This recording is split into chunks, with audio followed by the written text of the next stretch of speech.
Oh, I also meant to open this too.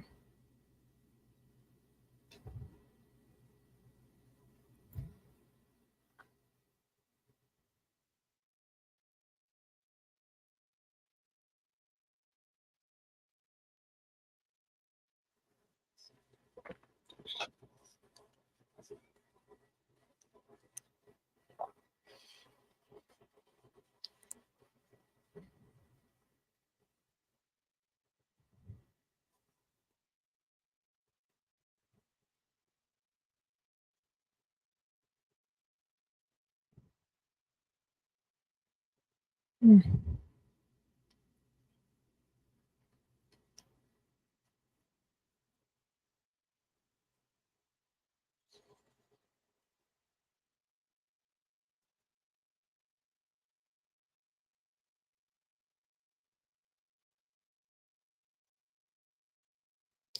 So I'm just waiting for some people to stop by, I guess.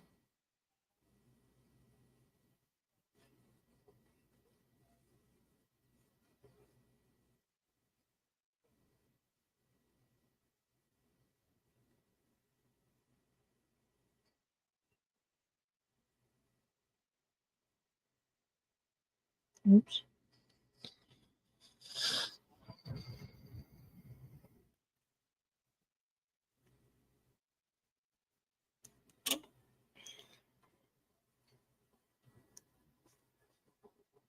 That was very scary.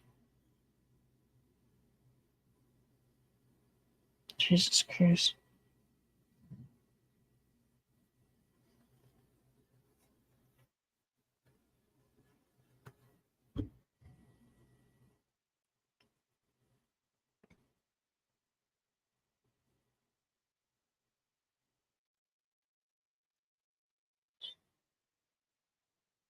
Let me send the link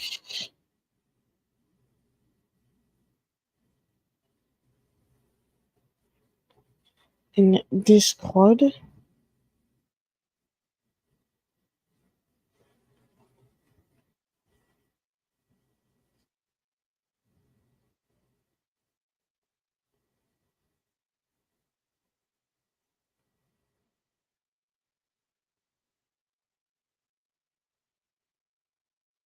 I don't know what the fuck that is.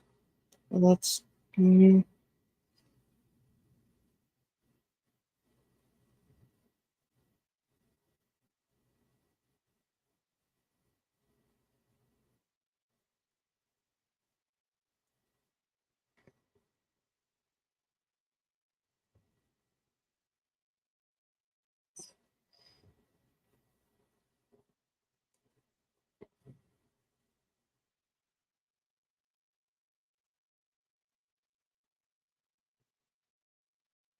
Mm.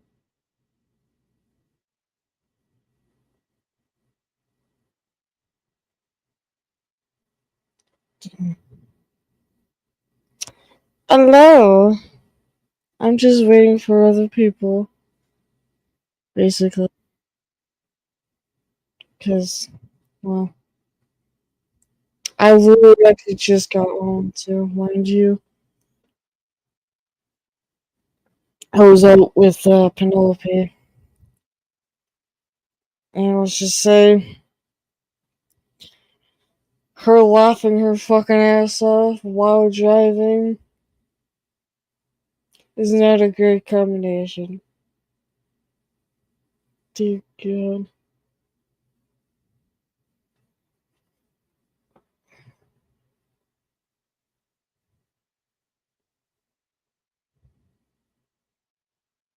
Like, I already told Steve that I would be more likely streaming a little bit late on this channel because, well, you know, I was out with Penelope. Also, there was like some weird ass shit that was going on. We were just like, what the fuck? Oh, that's not where I want it. What the hell?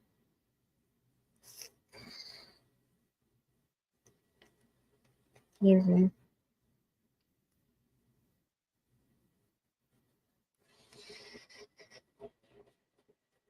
Alright, I'm gonna give people about 3 more minutes. And then they'll more likely start the the thing. I think I actually, if I have time, I have something else or something to add with the episode. I don't know how much of it has already been shown before, but it's a video called Fright Night, or by Fright Night rather. Most haunted places in Massachusetts. Some of them might already have been covered, some of them might not have been covered. I don't know. I have not read it.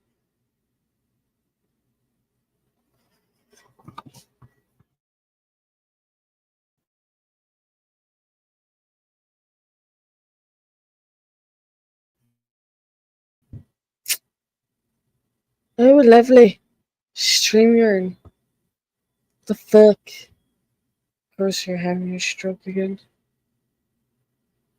Love-hate relationship with StreamYard.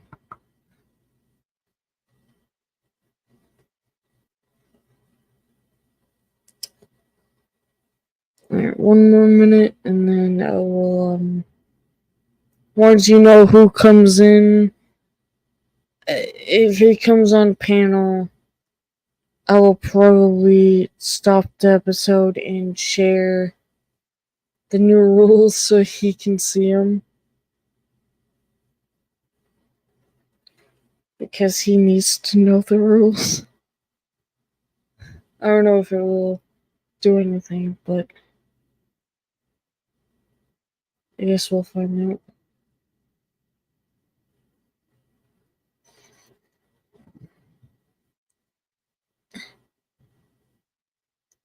And apparently when I go home, I scared the shit out of somebody. Right? Are you talking about the old original Fright Night or the one from 2014? I've seen both of them. I do like Fright Night, to be honest with you.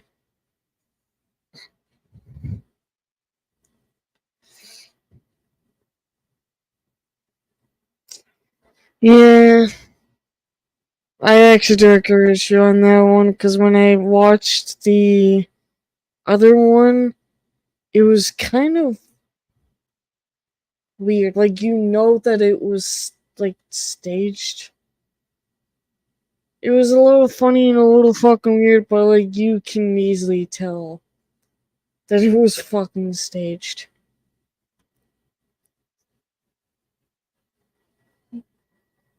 But I do prefer originals when it comes to certain movies. I'm also having Matt in a Hat stream on Twitch up in the background. He's doing Kingmaker. Say what's up.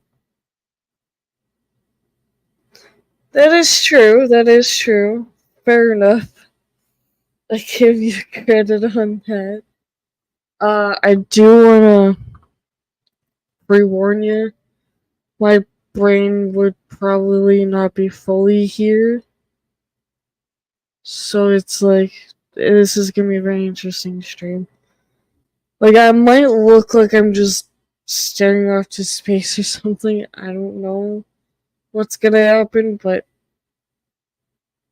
yeah, something.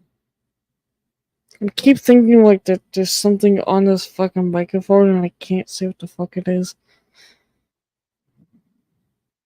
That's what I meant to do first.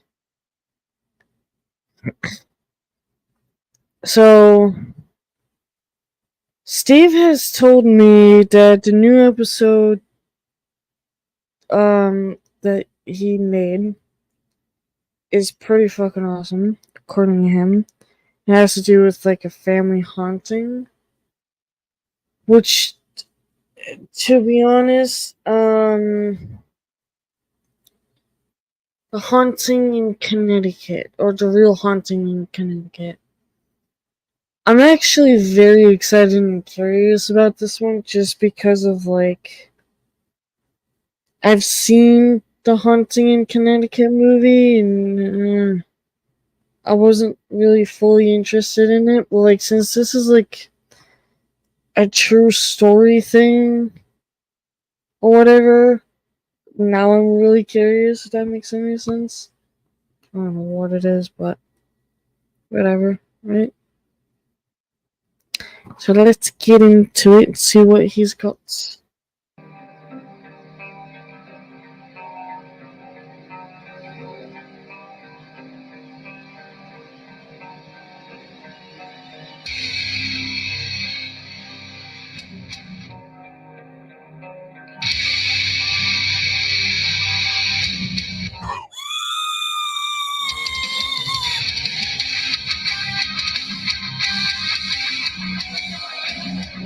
Just seeing this do that, it's making me very, like, trippy.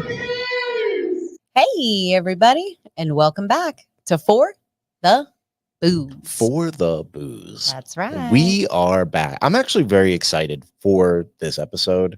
It's something that it's kind of a topic we've done in the past, but this one's just, it's more interesting. In my opinion. The story is, it's pretty wild. I'm excited. It goes. You told me bits and pieces, and they're so all over the place. I don't know how it's all going to come together. If this story was a sport car, it would do 0 to 60 in like half a second. Oh, this is wild. Big claims. We are heading up to the Northeast. We are going to go over to Connecticut, and we are going to cover a pretty famous case that has a movie about it. Connecticut is beautiful. Connecticut. We're going to Connecticut. Like connect? That's how it's spelled. Ticket? Yeah, that's how it's spelled. Connecticut. And we're going to visit a little town called Southington. Ooh. You ever heard of it? No. It's a pretty just small bedroom community. Okay. We're going to talk about the case, the Ed and Lorraine Warren case. Yeah, I know. It is called The Haunting in Connecticut. Now, I'm sure a lot of you watching or listening to this, you're going to know this because it was a 2009 movie. And I've definitely heard of the movie, yeah, but I don't think I've ever seen it. I know you didn't. You don't watch horror movies. She's the only girl who does a paranormal podcast who doesn't like haunted or horror movies. It's so weird. The way they make me feel. How do they make you feel? Freaking anxious, and it drives me crazy. Do I tell the story again? I think I've already told it on this podcast. Yeah, I mean, you're definitely not the kind of girl who would pretend to sleep through a movie. But this is the case. The movie didn't do. Nice to throw your wife under the bus there, Steve. Especially with that fucking smile right there. Dear God. Although you've thrown me under the bus just a little bit, I know it's out of love. So, love you too. It didn't do bad, but it didn't do great either. It was just kind of sense. It was just kind of like a it was made. It was their movie. Yeah, I mean, it didn't bomb by any sense, of the term there, but it didn't do great. And this is the Snedeker family, I believe is how you say it. Snedeker? The Snedeker family. And they have a wild story. It really, in my opinion, it puts a lot of the other ones to shame. The story does anyway. I just think it's just weird. Okay. I'm ready. You want to get into it? Yeah, I do. The town of Southington, Connecticut is situated about 20 miles southwest of Hartford and about 80 miles northeast of New York City, 105 miles southwest of Boston, and 77 miles west of Providence. This is the area I come from. Yeah, we flew into Providence. Yeah, we did. Providence, Rhode Island. It includes the areas of Plantsville, Marion, and Milldale, each of which has its own post office and distinct architecture. The town rests in a valley with two mountains on its east and west sides. Now, Southington has the nickname of the Apple Valley due to the many orchards that still dot its landscape. The Quinnipiac River. That looks right. Yeah, the Quinnipiac River flows through the town, and it is home to Mount Southington ski area, which has drawn visitors since the 1960s. Sounds like where we live. Yeah. Now, Southington was formally established as a town separate from Farmington in 1779. Its roots go back to a much earlier time.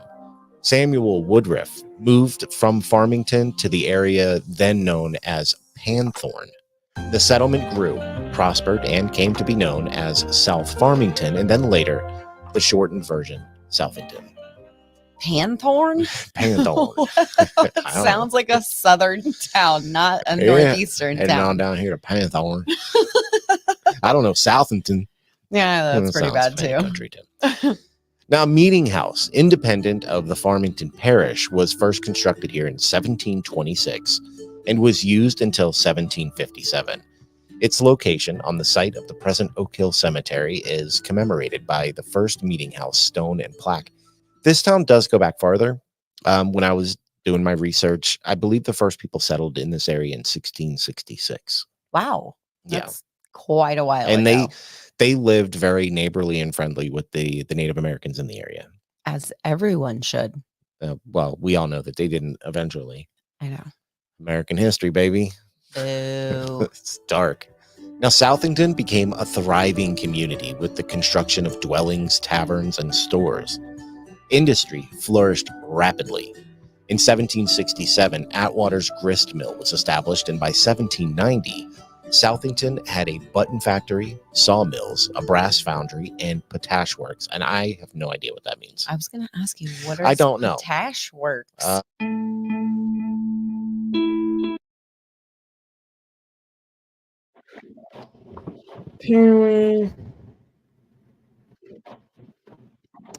Apparently, I've never heard of that word either, so that's also new to me.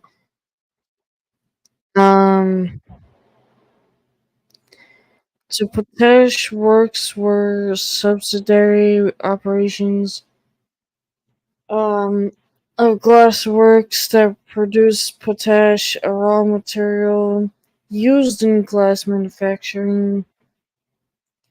Potash was made by collecting wood and vegetable ash, washing it with water, and vaporizing it in a process called leaching. Interesting. I'm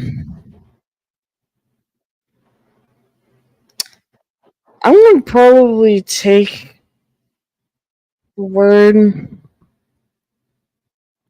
of the family hunting, put in fucking Google how to pronounce it, because I'm curious for myself, because I'm like thinking in my head that it's like Schneider or Schneider.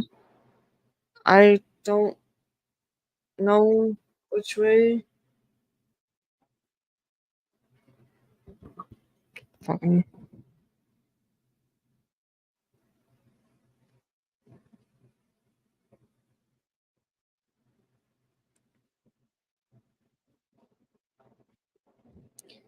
So, while this is going, I'll more likely figure that out. Because I'm curious myself.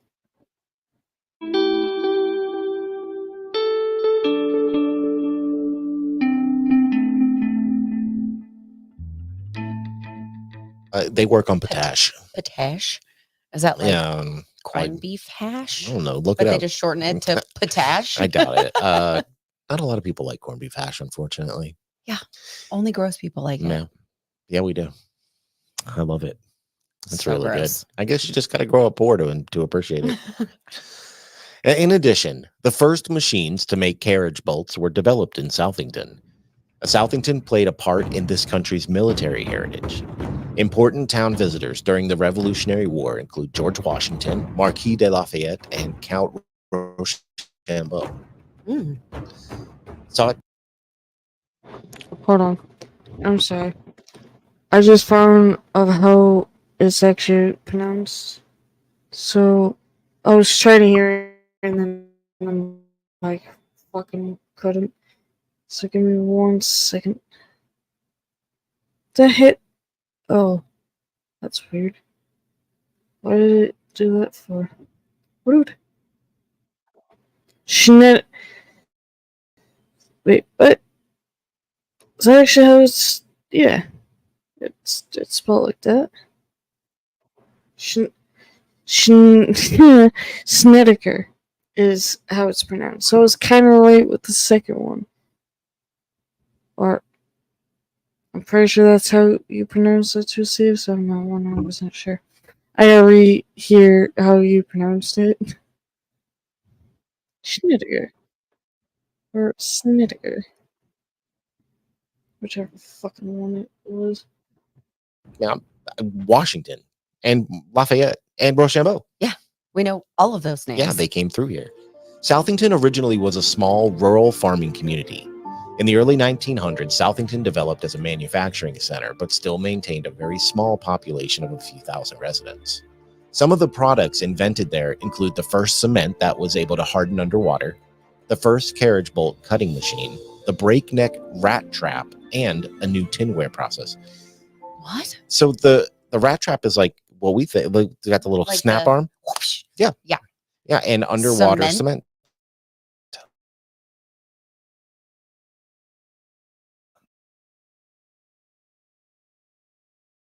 That hardens underwater. I mean, that's like water to concrete. I understand that. Do you? You act Your face!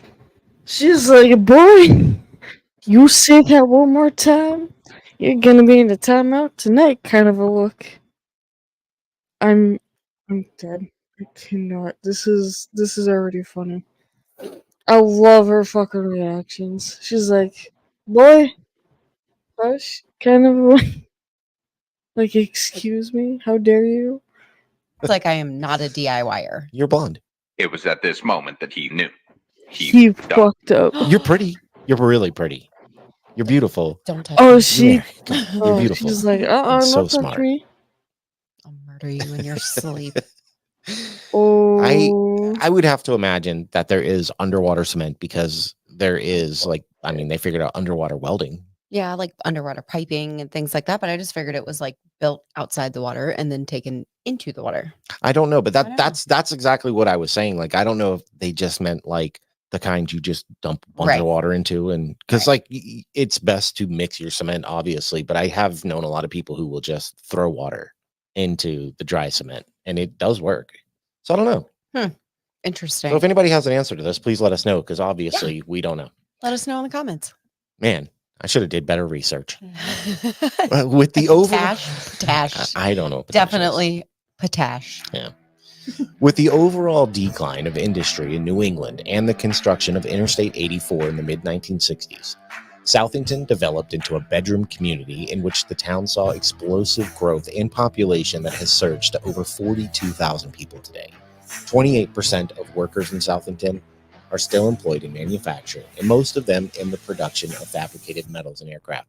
It's a bedroom community for Hartford. Yeah. Okay. So there's a lot of people live here and leave to go to work.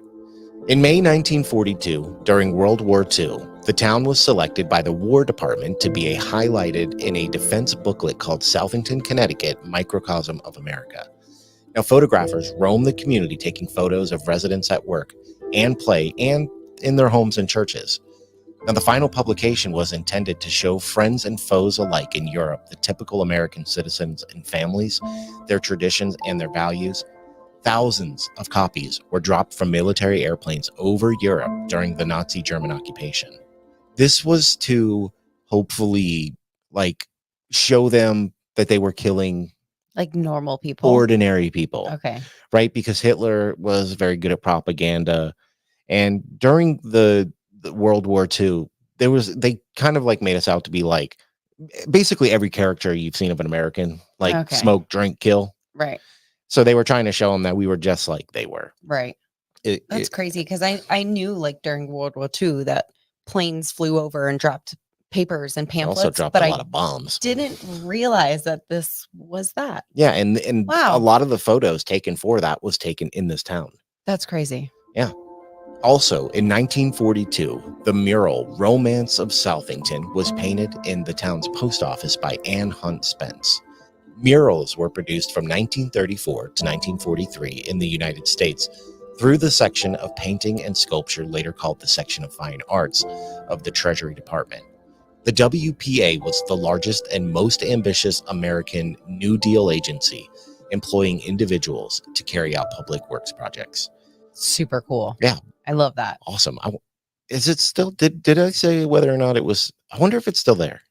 Maybe. That'd be really cool to see. That really would. When we were leaving Florida, I know that they were like hiring people to do murals around town and things like that. And one of my friends I used to work with got commissioned to do one of the murals. Pretty rad. Yeah. Now, on May 24th, 1962, the town was heavily damaged by a high-end F3 tornado. The tornado, which was near an F4 intensity at the time, damaged or destroyed numerous buildings, homes, businesses, and vehicles throughout the area before it dissipated northeast of the town.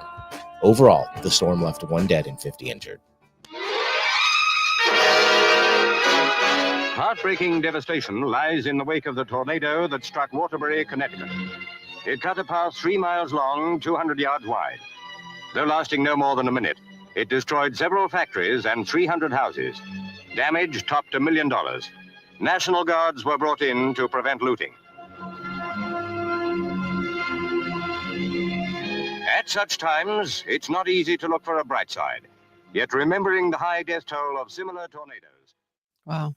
Which, I mean, could have been worse. I'm gonna Still, sound like I'm downplaying it, but I would think a tornado that powerful would have done more damage. right. And I get like buildings and things like that, but I think it's the lives that matter the most. That's what I'm talking about. Yeah. And I guess people were finally somebody listened and was like, "Oh, there's a tornado coming. We should get in the basement." yeah, please hide. Because a lot of people don't.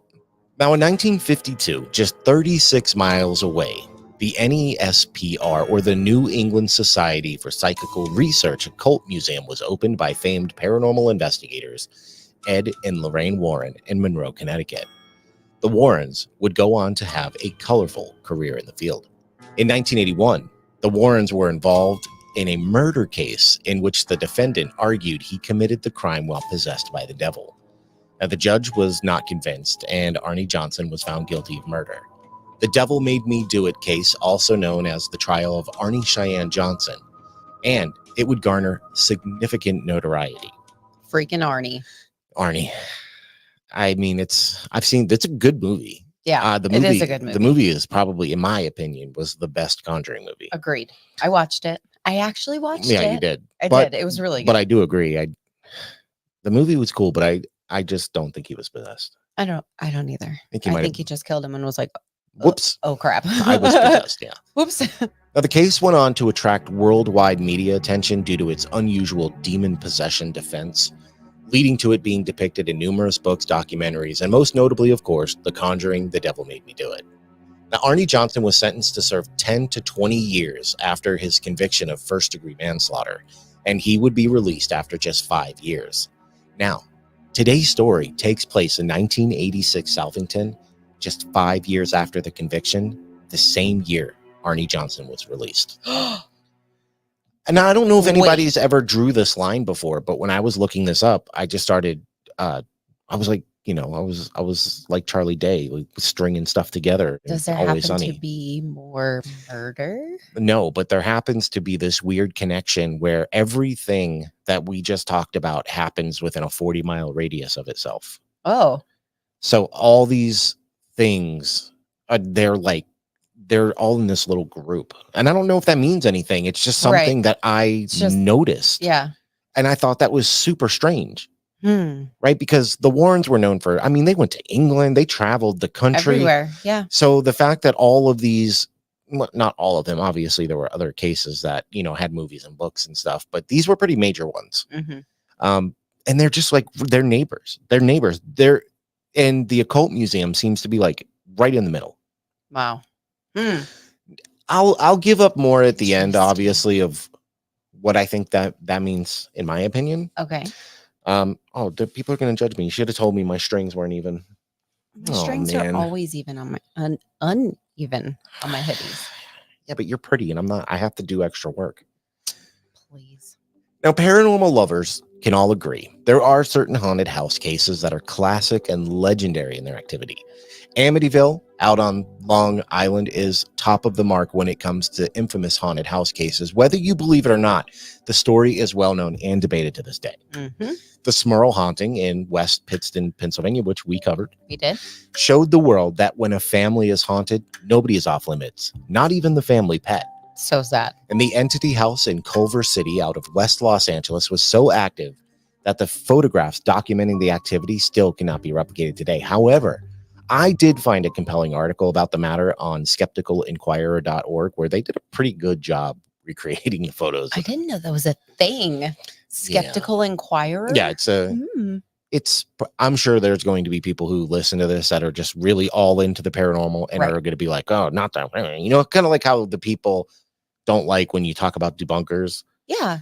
I don't feel like there should be a rift between the two. I think there should be a joining of the two, 100%. right? Because the one thing I think that we can all say that we don't want is somebody faking stuff. Mm. So I Mhm. think there is a need for people to be out there debunking and questioning and recreating.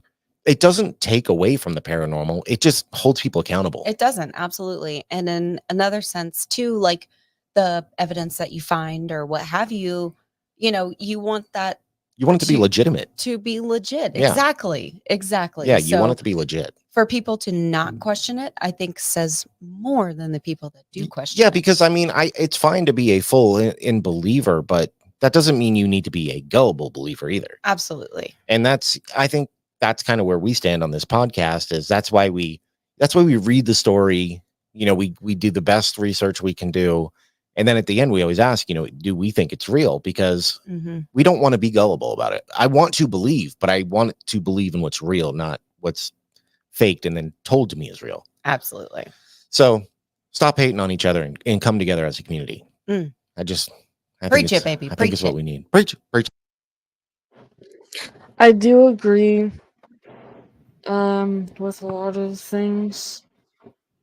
And yeah, preach it, Steve. Basically, I don't understand why people have so much hate over about that kind of stuff. Like, I don't get it. There's so much things that has happened that other people do or whatever you want to call it. It's like, why? I don't understand why. Now, for some, it's hard to believe at times, but there are claims of haunted house cases popping up more and more in the paranormal community, even today. The Bothell Hell House outside Seattle, Washington, breaks about every rule in the book, while the Screaming House in Union, Missouri, literally screams at its unlucky inhabitants. That each story seems to have claims much different than the last, some more lighthearted, some violent, and some even that claim is. It seems there's no rhyme or reason, no rule book to follow when it comes to family hauntings. Mm-hmm. That is very true. One house made famous in the modern day by the movie The Haunting in Connecticut should be considered among the legendary haunted ranks. The Snedeker House of Southington, Connecticut, the alleged real story behind the movie. Mm. Now, in 1986, the Snedekers were a family that struggled in a lot of ways. And 1986 was a year when things suddenly and without warning started to go wrong in the country. It was a year in which the gods themselves seemed to have conspired to intervene in the action and altered events. It was a year with progression, change, and, unfortunately, some significant setbacks. It gave us some of the very best movies of the decade, exciting music, technology, huge sports moments, and an event from above that made us all look up. Now, the average monthly rent was about $385. So Wow. lucky. 385. $385. Bruh. I don't think we could live here for a week with that. A new house would cost around $89,000, and a gallon of gas was 89 cents. But two major tragedies also happened that year that those old enough will probably never forget. Now, the meltdown of Chernobyl. Has suffered one of the worst disasters in the history of nuclear power. Massive quantities of radiation have apparently been released in an accident at the Chernobyl power station in the Ukraine. Many thousands of people live in the vicinity. Moscow admits there have been casualties, and signs are that a big relief operation is underway. This report from our European correspondent, Mark Colvin. In an unprecedented step, the Kremlin acknowledged there'd been an accident, but only after Scandinavian scientists had picked up high radiation levels. A statement from the Soviet Council of Ministers was read on television, a sign of the degree of Moscow's concern. Diplomats speculated that the mention of casualties could indicate a high death toll. The Soviet news agency TASS said one of the reactors at Chernobyl, north of Kiev, had been damaged, but there are no details of how serious the accident was. Soviet nuclear plants like this one we were given a rare opportunity to see in 1984 have less built-in safety precautions than Western plants. TASS said measures were being taken to help the injured, and the government was setting up a commission of inquiry. Reports from Kiev say all bus services in the city have been cancelled. The vehicles are being used instead to evacuate the Chernobyl area, with a population estimated at around 50,000. The wind blew a cloud of radiation over the Baltic states towards Scandinavia. Some radiation monitors recorded levels. Fuck. First of all, that's why I don't like being near things that go kaboom. I mean, I'm used to a lot of noises, but like, that shit's dangerous. And I'm not interested in being near risk of certain. But I mean, I'm gonna say this. I don't. For sure that he probably wasn't born when this happened. Since this was like a long time ago, I got some blood from like here, but I have a friend that lives here. And to be honest with you, it just popped in my fucking head. And I wish it hadn't. That here in Finland, there's actual names actually written in Finnish. There's a list of names of towns and places in English that should not even exist. And just by thinking about it right now, I'm trying so hard to hold the laugh in. It's so bad. I couldn't stop laughing when I covered it on my main channel. 10 times above normal. In Sweden, about 600 people were evacuated from a nuclear plant north of Stockholm. Authorities there thought at first the radiation levels must be coming from a leak in their own reactor. And another major event that happened much, much closer to home, especially for us. Teacher Christy McAuliffe from New Hampshire, a teacher selected to be part of the Space Shuttle Challenger crew, would die alongside the other 6 passengers. Wait a minute. I think I've heard of this story about that teacher. Pretty sure I've heard a lot of stories about that teacher. And if I remember correctly, the story was told that the aircraft or the rocket or something like exploded in the air or something while she was in it. I'm not 100% sure, which we will find out in a minute. But I heard something like that. It's very, very interesting to me. Passengers on board when it exploded not long after it launched. So the 25th Space Shuttle mission is now on the way after more delays than NASA cares to count. This morning, it looked as though they were not going to be able to get off. 1 minute, 50 15 seconds. Velocity 2,900 feet per second. Altitude 9 nautical miles. Downrange distance 7 nautical miles. Looks like a couple of the solid rocket boosters blew away from the side of the shuttle in an explosion.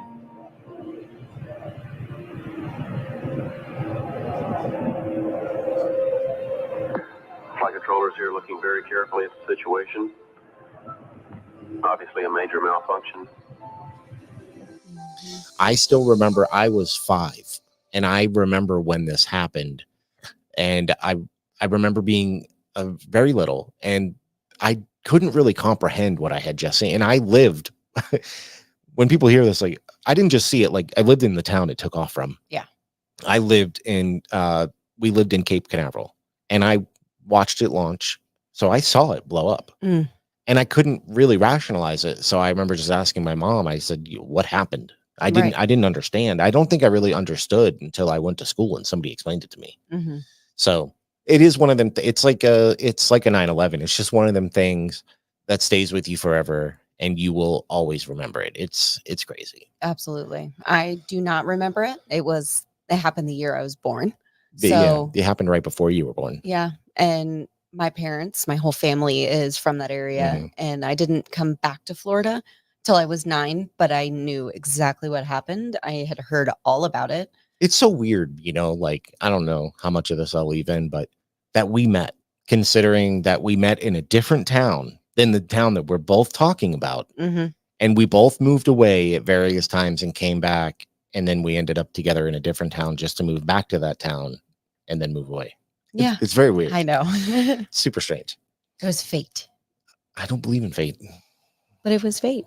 Okay. If I wouldn't have decided to go, My wife says That it's fate. night. My wife says it's fate, so it's fate. yeah.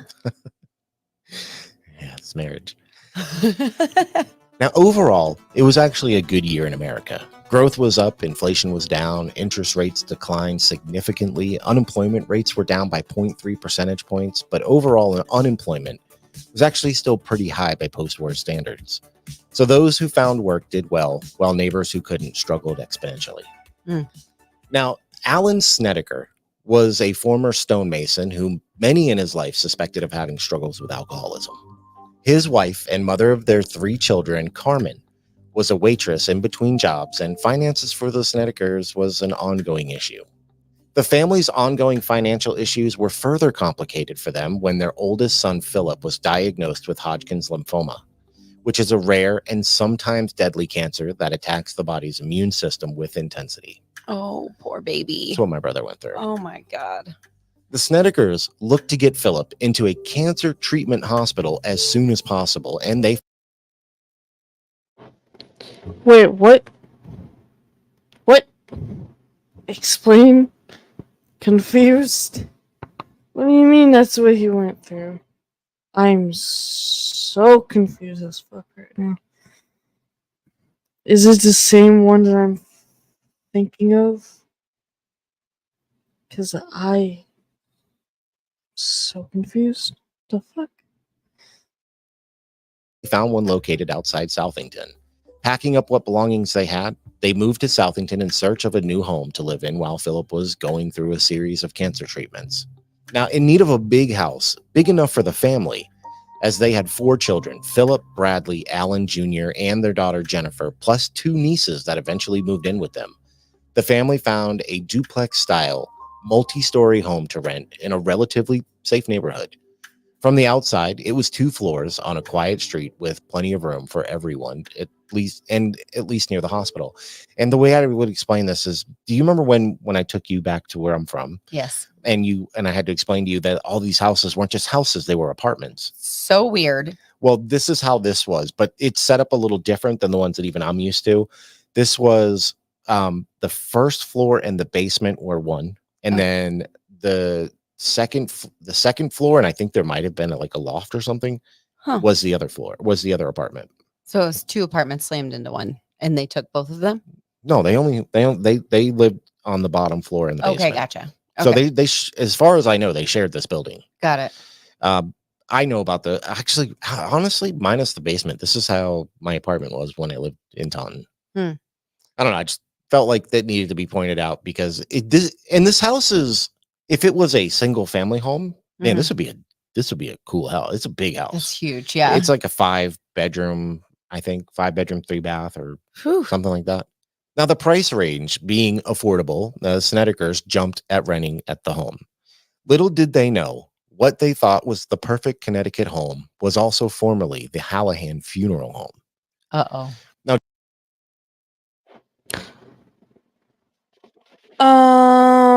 There's a movie that just popped in my head. I forget the name of the movie, but I remember certain scenes.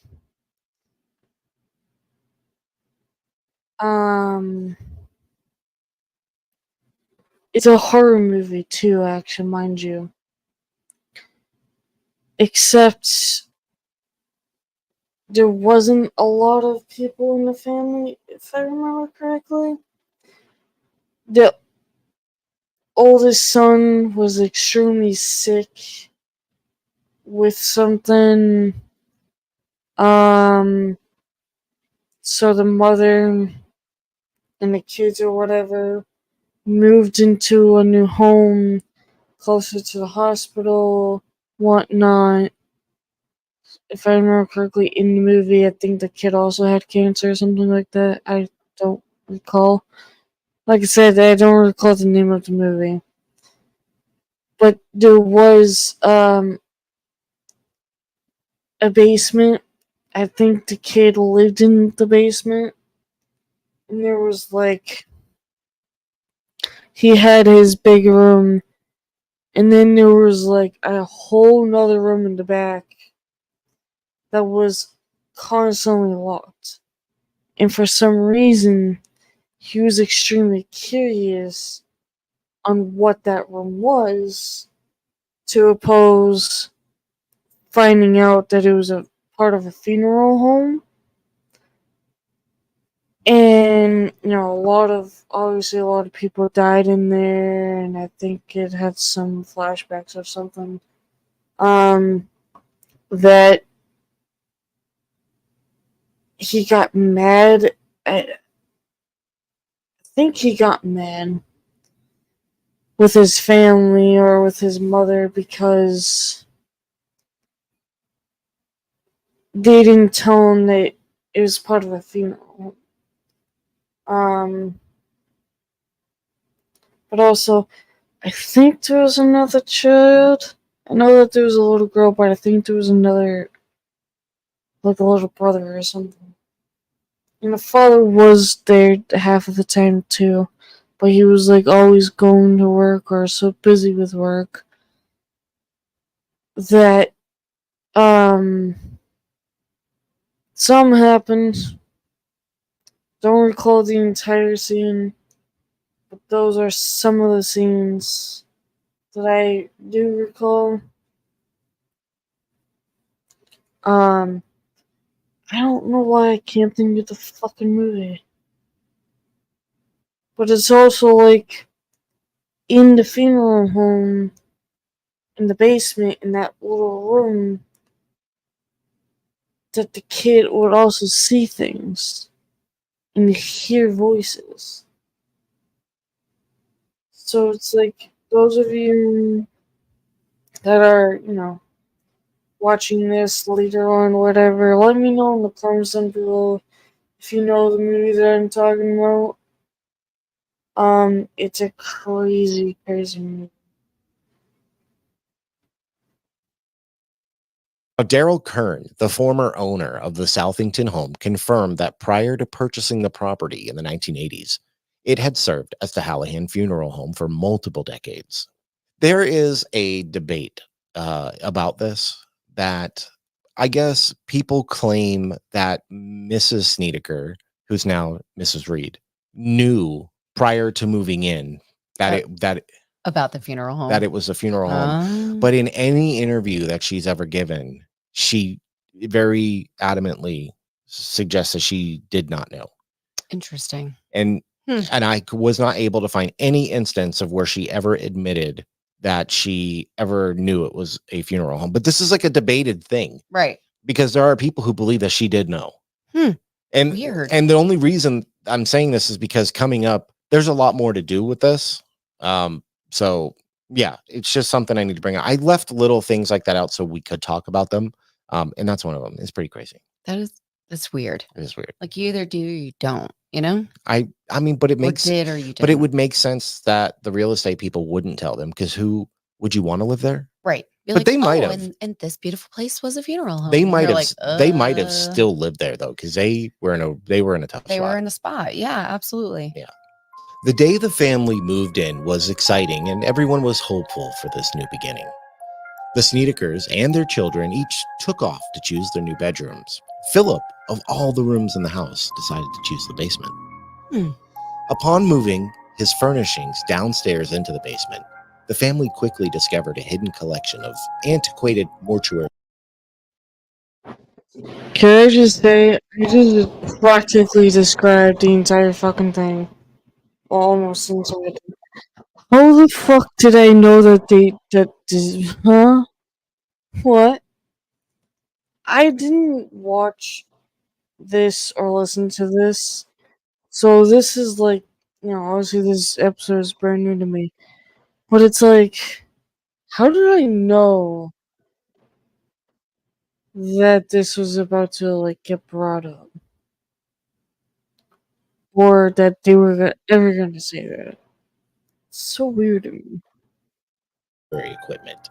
They would find a hoisting apparatus for coffins, a medical gurney, blood drains, and even toe tags and head tags. They didn't even take them out.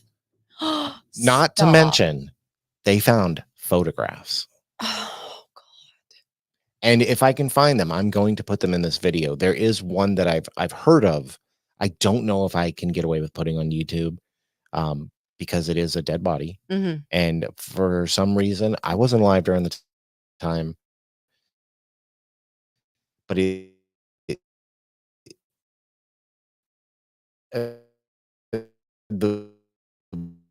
way I claims at the end, Like, I think it what? was just leftover equipment in the basement. I don't know. Still, realtor fail. Yeah, Oh for my sure. God. Now, this discovery was not limited to the basement, though. The massive home also had some leftover furnishings and different parts, like dresser drawers. Inside the drawers, the Sneedekers found a few photographs of what can only be described as pictures pertaining to people being prepared for a funeral or even burial. Hmm. These are children. Yeah. Some of these children are little children. Oh, God. Like, I think some of them are younger than our kids. Oh, God. Oh, yeah.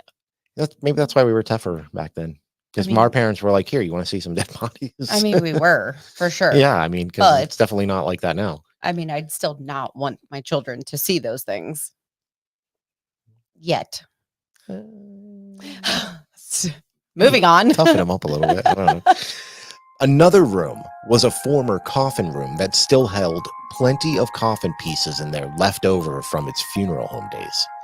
A quick check with the town's assessor of real estate property confirmed that the home was indeed the former Hallahan funeral home. And there was another part of this that I left out because I couldn't find it anywhere else. A lot of the majority of the story came from one website. I mean, it didn't all come from one website, because I wouldn't do that's plagiarizing. I wouldn't do that. Right. And you cross-check your information. Well, stuff and like I that too, changed so. some things, but in this article that I found, the long form version of this, they say that the family found headstones outside the house. I could find this nowhere else. What? And because I couldn't find it, I mean, I looked into this for probably a good 45 minutes. Mm-hmm. And if I can't find it, I'm not leaving it in. But I will bring it up that it was in the story. Wow. But I don't know if there's any, I don't know if there's any truth to that at all. That's crazy. And again, realtor fail. It would make sense, though. I mean, I'm not going to say it wouldn't make sense, because if the house was a funeral home, it could make sense that they would have headstones there. I mean, I feel like that's an easy line to draw. Yeah, I guess. I don't I'm know. just It's saying. just, it's weird. What are is it like for unclaimed bodies or I like don't know. Maybe I don't, maybe they did headstones too. I don't know. weird? Now, just 3 hours after moving into the home, Carmen claims that Philip, her oldest son, said, quote, "Mom, this house is evil. We need to leave here right away." Mm. And Carmen says that she told her son, quote, "Evil is in the heart of man, not in a house. 3 hours after they moved in, He's like, he felt it. He's like, yeah, I don't like this. he more than felt it. Ooh. She dismissed the claim, but Philip is said to have soon begun seeing a spirit with long hair and a thin face. The spirit would allegedly say Philip's name and target him. Carmen claimed, quote, "My son started seeing this young man with long black hair down all the way to his hips. He would talk to my son every day. Sometimes he would threaten him. Other times he would just stand there, just say his name, which was enough to scare him." Yeah, I bet. Supposedly he started seeing this immediately. That's wild. So crazy. Like, you move in and immediately your The teenage hauntings son, always take time to start. This one was immediate. it's like, hey, right in your face. Like, It's this poor very kid weird. was already going through so much. And he's a teenager. He did so not he's need this. he's going through more than what I've read. Wow. Yeah, Philip has a rough time. The idea of living inside the old funeral home did bring about some initial concerns for the Snedekers. However, given their financial commitment to the home, as well as Philip's future cancer treatments to consider, they decided not to let it deter them from living their new lives. You gotta remember, they're I get it. they're kind of having a hard time right now. I get it. The first signs of paranormal activity inside the house were a series of bizarre sounds that would occur day and night. Mysterious tapping, along with scratching sounds, seemed to emanate from every part of the home, but none of the family could ever figure out where it was coming from. Ugh. Rats? Bats? I don't know. Rats could make sense, actually. Yeah. Now, the house also had a dumbwaiter where the chain pulleys would rattle and move on their own without anything loaded into them. Carmen's young children initially claimed that they were seeing ghosts walking through the home and were so scared that they wanted to leave. Yeah, I bet. I'd be like, we're leaving, right? You got to remember, like, we're talking immediately. Like, this did not wait. It was like they brought their stuff in and then boom, activity. Or so they claim. I mean, I'm not saying yes or no yet, but so they claim. Wow. But there are a lot of articles where they claim it. Now, she brushed off all their claims as overactive imaginations, but she too started getting an eerie feeling about the place herself. The children often talked about the lights flickering on and off, and their father, Alan, got upset about the misuse of electricity and removed the light bulbs from the rooms. But I didn't want you to read this. The lights flickered after the bulbs were removed. Shut up. What? Yeah. Now, there's a big thing between the movie and the real story. Even the family who is still alive does not like the movie because of how twisted the story is. They do not appreciate what they did to their actual occurrences. And I found a website where they were able to sit down and interview the actual people from the family. And one of the questions was, did the lights really flicker? And they would say yes, even after the bulbs were removed. God, that is wild. That is That's the first terrifying. time I've ever heard that. That is terrifying. How does that even happen? I have no idea. There's no filament. No clue. The dumbwaiter was used for loading and delivering bodies down to the basement area where the mortuary was located and was now Philip's new bedroom. Mysterious sounds continued and sudden fluctuations in temperature occurred. One room would seem to be ice cold in the middle of July, while the room adjacent would be a normal room temperature. The piercing coldness would then disappear as quickly as it had emerged in a room, all without any logical explanation. So this isn't like air vents or drafts. Right. Then these mysterious activities gradually increased to become more physical. Oh, no. Oh, yeah. Oh, It gets wild. no. Carmen was taking a shower one evening, and the shower curtain began to cling to her body, as one does. Stop reading. I see you trying to read ahead. I'm not. I'm following along. It clings to her body. And yes, I know. Like, the air I blows hate and it that. like sticks Oh, on you. makes- I do too. Oh, it's so I bought these upsetting. little magnet things that go on the bottom and they just hold your It does curtain stop up. it from happening. It does. They're great. While science can prove this could be a natural phenomena, Carmen claimed that the shower curtain began to mysteriously rise as it clung to her. She claimed the shower curtain wrapped itself around her face and neck, choking her, and something was even pressed against her so she couldn't fall away from it like a body. Blinded with shampoo in her face, her muffled cries for help were eventually heard by her niece Tammy, who was staying with them, and she pulled and unwrapped the curtain from around her aunt's throat.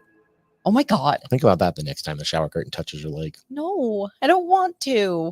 Oh my God. That is terrifying. That is terrifying. That is so scary. I just don't like the feeling of it. This makes it way worse. So much worse. Neither could explain what happened. Little did Carmen realize that the attacks were just the beginning for her as she began to repeatedly be assaulted by an unseen force.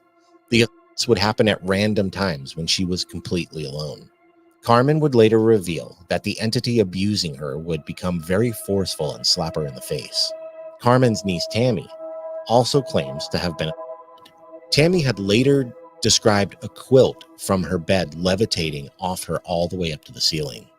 Tammy also claims that she would see a black shadowy face manifest during these terrifying times, along with an unexplained whispering. She would cling to her Catholic faith and often would try to utilize her rosary beads, only to have the same force try to viciously rip the rosary beads from her grip. Those are mine. No, absolutely not.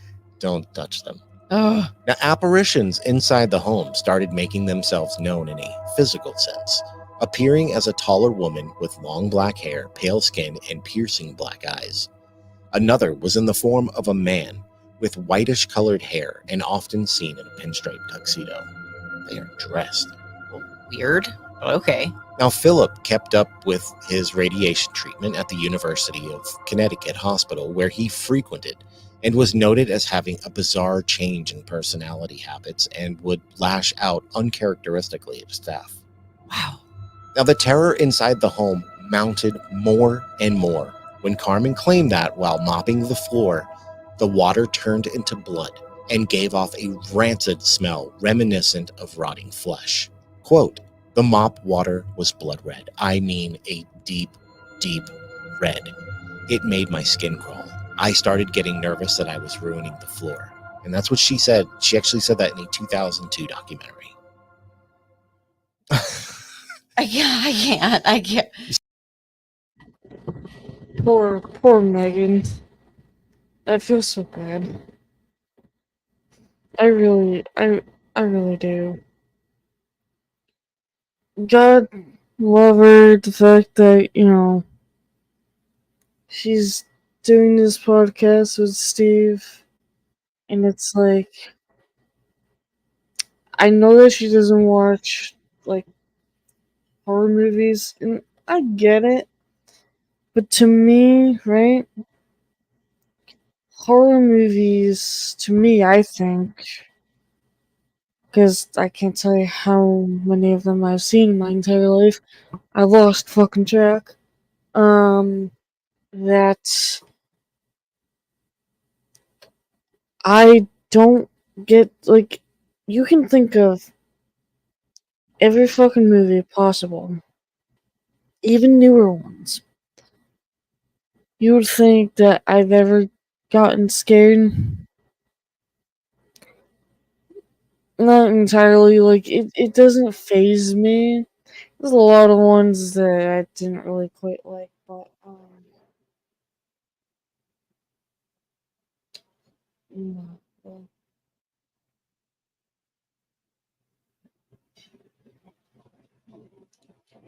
I'm fucking doing something, damn it. Like, some of them just, I didn't really care for them. They were not really that scary. They were quite boring. But there's other ones that I've seen that, like, just, I'm interested in the storyline, but I'm still, like, it still doesn't faze me. Like, for, as an example, like, the Conjuring movies. The Insidious movies. The movie It. And a whole bunch of other ones that I can't really think of the top of my head at the moment. My father hated horror movies. Here's one thing that I never understood. How do you don't like, or is afraid of watching horror movies, but you fucking watch Stephen King. I do not understand. Someone please explain to me. I do not understand that. It still doesn't, you know, like, I don't know. I do not know. But on the other hand, like, there was one day, right? I think it was for my 17th birthday. We went out, my father and I went to the movies for my birthday. He let me choose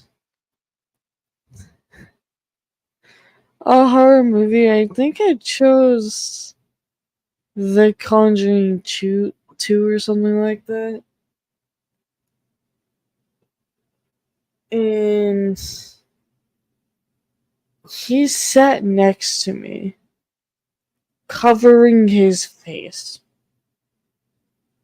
It was kind of quite funny. I was just like so fascinated. But even like watching a horror movie at home with him, he would still cover his face. And it's like, how do you just, how? Like, I appreciate you for, watching the movie with me, kind of. Covering your fucking face half of the time. Like, how do you tell me that you're afraid of horror movies? You will fucking watch Stephen King. Isn't Stephen King also horror? Based on true stories? Possibly, I think some of them are. Not sure about a lot of them, but I think some of them are. Like, Max Overdrive? No, is it called Max Overdrive? It's a fucking truck that is possessed or whatever. It's got like a green goblin on.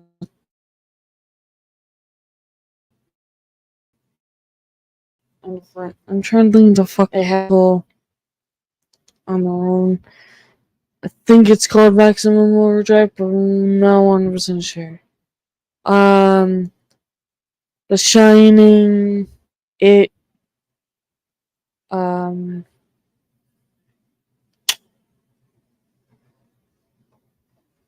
what was it? It was 1892, 1982, some shit like that. I think he's made Bag of Bones or something with bones in a bag. I fucking don't know. Well, like, I don't. Oh, and did Stephen King make the Christine movie? I think it's called The Christine, where it's a very haunted car or some shit like that. I feel like they created it. I'm going a little off topic here, although it still intends to be horror. But like, the fuck? I don't understand. I really don't. But it is what it is. You seem uncomfortable. You're going to get more uncomfortable. I don't. Oh, yeah, it gets way more uncomfortable. Okay. The Sneedekers started to worry when Philip's personality began to really change. He became irritable and reckless, often inflicting cruel punishments on his younger siblings. On one occasion, Philip placed Bradley on a gurney and spun him around until the younger boy begged him to stop. He would not stop spinning him. He also locked his brother in a chest and just walked away. That's not fun. Yeah, he was just going to leave him there. It does sound like something I would have did to my little brother, though. Yeah, probably. But Now, the worst incident came after Philip attacked his cousin Tammy and was consequently forced to spend 45 days in the hospital. Doctors eventually diagnosed Philip with schizophrenia after he told them about the entities that he saw regularly, but they noted that the medication that he was on to treat his cancer could not have given him hallucinations or triggered any dormant schizophrenic illness. The Snedeker family decided it was best to send Philip to live with relatives, and reportedly, Philip stopped hearing voices and seeing spirits after this. So as soon as he left the house. That's what they claim. Right. It's the claim. Hmm. Now, Carmen's 18-year-old niece, who was living with the family at the time, I could never find a name, but I think it's Tammy. Okay. But I'm not sure. Okay. And according to Carmen, was actually molested by the spirit. Its hand was seen making its way up the girl's nightgown. Quote, "That's when I knew for sure I was dealing with something supernatural," Carmen told People magazine. The most shocking was the claim from both Carmen and Alan that unknown forces had and them. Stop. This is like another level. This is like pure terror. I think was it the Smurls or was it the other case? But I know we talked about one where like they were getting groped by the spirit. I think it was the Smurls. It was either the Smurls or the Black Monk of Pontefract. Mm, I can't remember. But this is different. this is So different. Yeah, this is It's too much. this is way different. It's too much. I have no word. I nope. it's crazy. Carmen and Alan reached out to the clergy and several paranormal investigators. According to researcher John Zaffis, he saw a spirit who said to him, "Do you know what they did to us?" And Zaffis went on to tell people that all he wanted to do was, quote, "get my car keys and get out of the house." Yeah, I bet. I mean, if you guys I wouldn't want to be there either. Now, both Carmen and John alleged that 2 priests visited the home and left frightened. Desperate to get rid of whatever force was haunting them, Carmen contacted demonologists and future characters in their own based on a true story franchise, Ed and Lorraine Warren. Yay. I'm sorry if anybody out there believes in them. We've just been over this a million times. We don't. We have definitely been over it a million times. Yeah, They mentioned come up in so much though. Like I mean, so much. And they did a lot. they are the for the most well-known paranormal- paranormal people. They are. And they did a lot for the paranormal community Paranormal. in the time that they started doing their thing. But listen, I really thought about this, right? Mhm. I don't believe in them at all. At all. I don't think anything they did was legit. But the thing that I want to point out is with as many cases as they did, at some point they had to make it to a few actual haunted places. Yeah, like actual and for real. That's what I'm saying. So Yeah. just by happenstance, just because of the nature of the beast, you would have ended up at that's how I feel about like Zach Baggins. Eventually you're Mhm. going to end up at an actual haunted place. Oh yeah, absolutely. How could So- you not? I think there probably have been, occurrences where they show up and it is haunted. Yeah. Oh yeah. It's odds. It has to happen. Carmen contacted the Warrens and asked them to come investigate the house. According to her, the rosary beads that she was holding onto during the phone conversation were actually coming apart. The Warrens arrived the next day with a priest, and they say conducted a blessing on the house, though they claim it had no effect. Now that I'm thinking about that movie that I spoke about earlier, about the kid and everything, I do recall, now that it's been said, that the kid's personality changed, and, a lot of other things, and trying to hurt other people, but also I do recall the priests coming in the home to see what's going on, but also like see if they can bless it. It's so mad weird.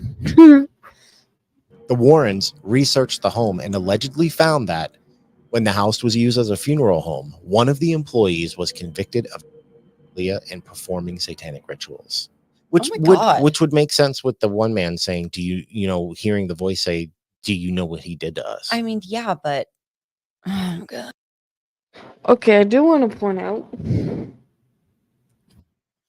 since I have my friend Matt's streaming up in the background. Hi, Penelope. Whenever Steve just said what he said, all I heard in the background from that was a loud, like, ogre pissed off sound. And I was like, what the fuck did I just hear? And also, why? It was very great timing. I fucking love it. It was great. Because he's doing, Kingmaker. I might stream or see if I can share the stream for like a second so you guys can see what I mean. But it was like so mad weird. So like smacked accurate of right after what Steve just said. That sound just happens. I'm just like, what the actual fuck? Good timing. I hate to break it to you. I guarantee that happens a lot more than people think. I don't want to think about it. People get busted for I that don't want to think about it. more than people know. It Just- does happen. Mm-mm. It's gross. Just But burn me you know alive. what? I'm good. I'm already dead. I don't care what you do to me. Ugh. After conducting their initial investigation, the Warrens sought out an exorcism. The bishop is said to have assigned 2 priests who conducted another blessing and said a mass in the home. During the mass, Ed Warren claimed to suffer from heart issues that were resolved once the rite had been completed. I'm sure they did. All better. I didn't look more into it to find out, so I figured you didn't. I'll take his word for it. What do you mean? You don't think I do my research? It's just Ed Warren. I didn't want to. Exactly. I know you didn't. I've never heard of anybody else being healed from somebody reading any Bible stuff. I don't know. Damn. Since you threw Megan under the bus earlier, she threw you back under the bus. See, I find it fucking kind of funny over the fact that he threw her under the bus earlier, and now she gets to get back at him. I'm fucking dead. Also, no, I do not have a table for my laptop. I need a fucking desk, is what I fucking need. Now, the Sneedekers moved out of the house after more than 2 years as residents. 2 years? They went through that for 2 years, yeah. Absolutely not. Oh my god. Paranormal activity in the house was alleged to have just stopped after the exorcism, though Carmen recalled a priest warning her to live her life carefully. In the years that have followed, no other residents are said to have reported any demonic activity or any activity for that matter. Interesting. None. Hmm. Now, the story of the Sneedekers eventually had Hollywood come calling to tell the story of the haunting in Connecticut. The hauntings inside the home and even Hollywood's story are loosely based on alleged true life occurrences. Loosely. Well, even the family says that Right. the movie is just wrong. Right. It's very loosely. So I'm assuming that before they made this movie, they had to find out the true story. Why change it so much? Why? There was actually another article I read about that, and it was something about when they bought the rights, they told the guy making the movie, make it more interesting. So they told him to do it because they want to sell. Right, but then later you complained about it? Like, No, the family didn't. No, they sold the rights to the story, but oh, that's where it ends. The guy who then had the rights. Yeah, because I gotcha. Okay. because once they sell it, Yeah. they're just selling the rights to it. They weren't participating in the making of the movie. No, I get that. But they had to get the story from somewhere. I still don't really understand what you're trying to say. I love how it just zoomed in on his face and he was trying to think of something to say. But you should have added like a little buffering icon on the top of your head of the fuck is she trying to say? Like you're trying to understand. Brain loading. Someone took- came and they- interviewed the family. The family's story was out there like a decade and a half, 2 decades before the movie Okay. ever came out. Okay. There's numerous articles. There's been books, documentaries long before the movie came out. They sold the rights. So somebody already knew the gist of the story, but said it wasn't interesting enough. Do more. Okay, fine. As for the Sneedekers themselves, they have seemingly faded into post-haunting obscurity. Carmen is known to give rare talks on the haunting that she and her family experienced. She believed that any other family going through a similar situation knows that there is hope. I call BS, though, about the obscurity thing, because I've seen Carmen in a ton of stuff. She goes by Carmen Reed now. She's married to somebody else. Oh. And she looks like she is not doing too bad financially. Oh, is she? Yeah. She is an uppity lady. She looks like, those well-off ladies on the back of a book in those pictures. Yeah. That's what she looks like. Oh, okay. The world may never know what really happened in the house at 208 Meriden Avenue. Skeptics claim to have debunked it, while paranormal investigators and the family that lived through it swear by what they saw. One thing for sure, though, the Snedeker family and the town of Southington, Connecticut will never be the same again. Ominous. And that's the story of the haunting in Connecticut, or the Snedeker family haunting. Schnedeker. Yeah, apparently they threw out all the stuff that they had found in the basement. Like they cleared it out themselves. But there were pictures. There were more knick-knacky things like coffin handles and just lots of random little odds and Just like ends. weird stuff. Yeah. But Philip was schizophrenic. Wow. He was diagnosed schizophrenic. So I do believe that the cancer medication wouldn't have nailed him with, extra schizophrenia or anything. Mm-hmm. But I think maybe it just, you have to, the way I think of it is things like that often get triggered from life stress. Yeah. And they just uprooted. He got cancer. They had to move. He's in a new house. Maybe he's having an episode. He freaks out even more. Right. So it could have exacerbated.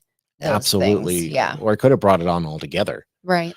Because he's going through a lot. But apparently the sexual abuse kind of stuff, it happened for a while. Which, like I said, I'm sure there are other claims of that happening, but this is the first one that I've really come across that's gone really all the way with it. It's usually just so scary. It's usually just like, oh, I get groped in bed, or or a hand ran up my leg. Yeah, but that was occasionally though, like the Rams Head in where the guy said that a succubus would come and do succubus things. Yeah. Mm-hmm. Yeah. But this is the first time, especially it's usually like a family member, not both. Reminds me of the Smurl family. Mm-hmm. A family that was struggling, that called Ed and Lorraine, and now they don't struggle. The Smurl family's story didn't take off quite as well as this one. Right. And again, this wasn't a great movie. I saw it once, and I'm sorry, I thought it sucked. I didn't think it was a very good movie. Well, you are a horror movie buff. No, so you'd be able to make it through this movie. I'm sure. It's not very good. I'm sure. But because of the way it was marketed, and it was during a time before people started, saying, hey, we should look a little more into Ed and Lorraine Warren. Yeah. If the movie, I think I looked it up and it said it made like 78 mil. Wow. Yeah. That's it? Mm. But I mean, it's not a flop though.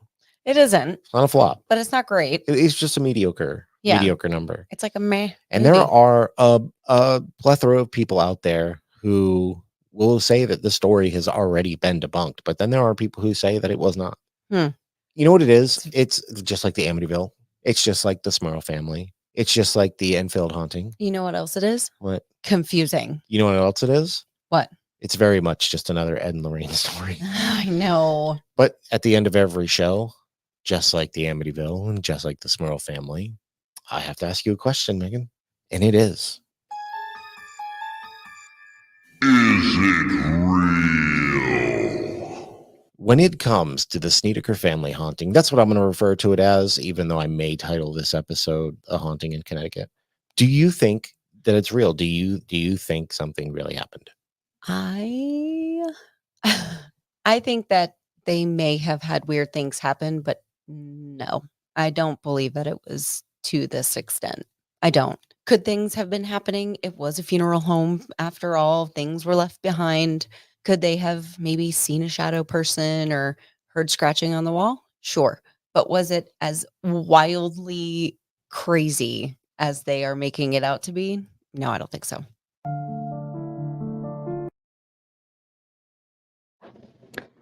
Before I read that out loud, I feel fucking so stupid. 'Cause I just looked it up with the name of the movie. It's actually the one that I've been talking about the entire fucking time. I feel so dumb. Because I know I saw like another one, but it was like so stupid as well. That I think had the same name. So I was thinking of a different one. I didn't think it was actually called that, and I was like, "Oh, I feel so so dumb now," because it was actually the one I was fucking talking about. The kid, in the fucking basement. It's like, what the fuck? Um, the fact that I forgotten the name of it, I was like, the fuck? Until I just put the name in Google, and I'm like, saw the thumbnail of the mom and the kid or whatever, and I'm like, oh, that's, yeah. I feel stupid. I want to take a short break to appreciate our best friend. For 3 years, we have done this show together, and it's been amazing. I love you so much, and oh, you should. That's adorable. Sorry, but I had to.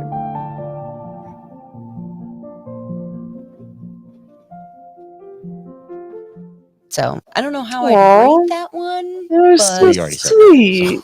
I guess. I don't know how you rate it. But yeah, that's my answer. What about you, babe? I give it a Z out of We are X. actually quite adorable together. To Is be that a rating? honest. I'm Glad gonna It say is now. I'm actually going to say had I don't one think. panel with her. I don't think anything was really happening here. Okay.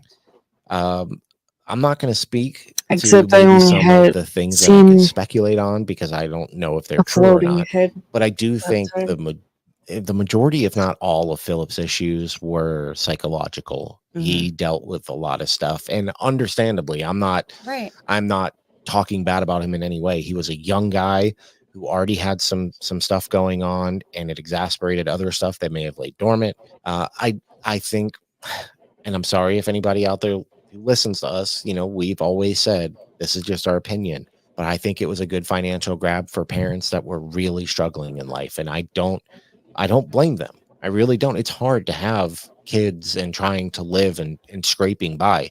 I'm not mad at them for it, but I do believe that a lot of these crazy claims were probably made up. Agreed. Because nobody else in the history of the house's time has had problems. Because Ed and Lorraine came in and got rid of it. Well, technically, it was the priest. I know. But I mean, and Ed and Lorraine are pretty synonymous with sell me your story, let's make some money. Oh, 100%. Conjuring. Absolutely. Yep. The Conjuring, the Amityville Horror, the Smurl family. So many. They've done this, the Enfield Haunting. They've done with all kinds of stories. So it's nothing new. I'm sure we haven't seen the last of Ed and Lorraine movies to come out, even though they're both gone now. Right. So I'm sorry. I'm sorry. No, and I'm really sorry, that Philip had to go through what he did. Absolutely. Poor kid. There's 3 other kids. Could you just imagine living in that house with all this going on? Your parents trying to be like, no, stuff's happening. Tell everybody stuff's happening. And your brother is really freaking out and starting to take his aggression out on you. Right. And he's the oldest. Oh God. I couldn't imagine. So too much for a kid. That's for sure. Unfortunate. I mean, we've had such a good run of the seals of approval. I know. We had to get one eventually. They can't all be like, yeah. Oh, yeah. Well, if you go back to our catalog of episodes, we have a lot of no's. I know. We do. But that's just our opinion. And honestly, if anybody has access to any of these places we say no to and you can get us in there, yeah, we will go. I'm down. I mean, we'd have to figure out how to get to that location, but yeah, I want to go. I know I tried to get us into Skinwalker Ranch yesterday. What? Yeah. Your friend. Oh, She said that she knows. I think she either said she knew or she actively knows who owns it. Hmm. But she also Interesting. said that they could not get us in. So, lame. but anyways, this is where we're going to end it. Where can they find us? Well, they can find us on Instagram at _podcast and on Facebook at For the Booze. That's right. And you can also find us on X or Twitter, or I hope that God they changed the thing back to Twitter I know. at For the Booze. You can also find us right here on YouTube at For the Booze for you podcast listeners, Right here. and on TikTok at For the Booze. And it's Patreon time. Patreon. Maybe I'll have to come up with like a little jingle for that too. Oh, And we're gonna start off by, of course, we got to go with the highest level tiers. We have Jen Kim. I'm just gonna have to figure something out for your initials there. I can't really. Like, what am I supposed to say? Jeez. The king? She's I like, don't think that's right. okay. Next. Jen, top tier Kim, and we had one of our other Patreons. They leveled up. That's right. And that is good friend now. I think it's safe to say good friend of the show. for sure. Tina. We talk all the time. You're always just going to be Tina, the magnificent Madot. Ooh. We talk all the time, and she's really become a friend of the show. Just like I feel like I've known Joe for a while now, Mr. Joe, the malevolent Mattern. Oh, that's a good one. Yeah, because he goes out and ghost That's hunts, and he's always making it Yeah, sound I real know. spooky. I like it. And of course, our other really good friend, Teresa. Oh, it's Teresa O'Donnell. And we want to thank you guys because really you are the building blocks of really helping get this thing started going in the right direction. As we said, we are going to be using any of this money for upgrading the equipment that we use because Yep. you've seen the videos. We need a new camera. But what else is there? Well, if you want to join our Patreon, Oh yeah. anybody else / listening, For the Booze _podcast.com. that's right. It'll already be on the screen though. And if anybody has any listener suggestions, if you have a spooky story or anywhere that you've been and investigated in and you think it was pretty cool, or just a weird random story, write it in to forthebooze12@gmail.com. What the fuck? Thank you. For the That's Booze too 12 at funny. gmail.com. Yes. That's right. Oh, you know what? I forgot to read Jen's story, and we had another story. We haven't had them in so long that I have forgotten. Boo. I'm bad at this job. Okay. Well, we'll have to do them next week. We were on a much shorter time frame than We were. usual with this. We literally did the research and then we came down later and recorded. Yeah, I in did the this same day. I did this all in the same day. So Yeah. this isn't our normal thing. So I promise I will get to these. I'm sorry, guys. We were also, I don't know how to frame this. Somebody sent me an email a few days ago, or maybe close to a week now, to look into a news story. Ooh. I don't know how to go about this. We may do it as like a Patreon thing, Mhm. but it is about a girl who was hearing demonic voices. This isn't the news. This isn't like paranormal news. This is like news. Like actual news. Yeah. So there was something to do with demonic voices and death. Wow. So I do want to look into it. I mean, I like true crime too. I mean, look, we've done topics like that in the past. Like we did imaginary friends. Yep. So maybe people who are just brushed off as having mental problems, but hear demons and stuff. Maybe are that's a actually- topic we should do one day. I think that's a great idea. I think that would be kind of cool. Yeah. You guys are watching the thought process go down in real time. And for our podcast listeners, 5 stars, rate and a review. And hey, if Absolutely. you people watching want to do that too, it can only help us get farther. Do the like, comment, subscribe thing. Fucking Megan. Yeah, so you can get more history and mystery behind it all. That's right. Oh man. All right. Just take us out. Well, thank you everybody so much for listening. God. And we will see you on the next one. Bye. Bye. Stay out of the basement. For real this time, though. I'm not even joking.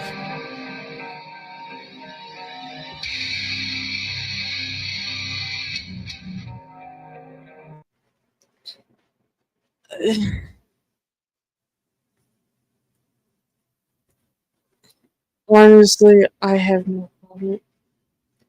I do want to know what you meant about your brother. 'Cause I don't know if it's the same one who I'm thinking of. But it's like, what? That just came out of nowhere? My brain was instantly like, instant attract. Nothing else, just instant attract. I'm gonna share my screen so y'all can see what I mean by Matt doing what he's doing. It's fucking entertaining, actually. What me have to do to victory? Protect humans and elves and dwarves and gnomes and halflings. I can just imagine. I've been like trying so hard not to like be so confused with what I've been hearing in the background. He says, "This is gonna go." They're really good at he voice says, acting. no. I give them props. I can Do not narrate, honor but God. I That's got too the much talk work. of like a business person Lazy. or I can respect a that. I won't do therapist what I'm doing right now. or Stand Where's your around. gang? a podcast Ragglebeard's Reavers. and being a narrator. Beards? Did you say? I can do those Ragglebeard. things, but doing what they're doing, I Where are cannot. they? Which I direction? cannot make up voices for a character. Yes. And I just believe keep doing the voice and whatnot West-ish. every time. I cannot do it. How about this, Matt? So I give them mad Can he props. lead us there if that's the actual main quest you want us to head for? I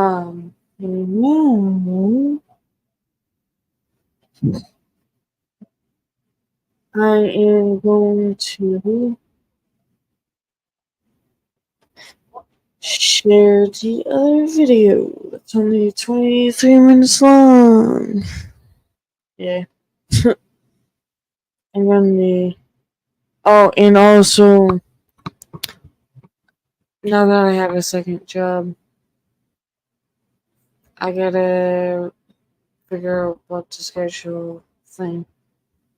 I really am thinking maybe I should just stick to Mondays, but like Fridays would be fine. So trying to think, because I know with Tuesday, Wednesday, and Thursday, it would be like extremely late, and I probably wouldn't have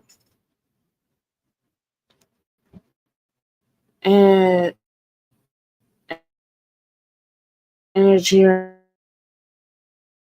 anything about that. Oh, fuck you, streamer. So I'm more likely probably gonna have to do Mondays, since I have Mondays off, and Fridays.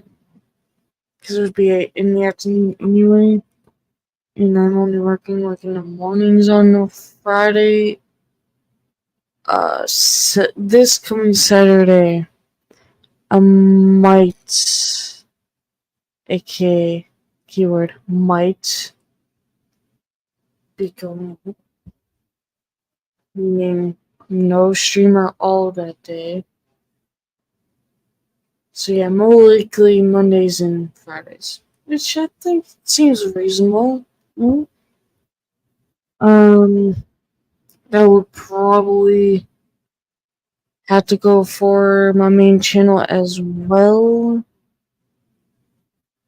as to oppose maybe I'll do some streaming on the main channel after work. Depends if I feel like it. Fortunately. There will be another channel that I will be running as well. I'm pretty sure it's just gonna be only on Sundays. Maybe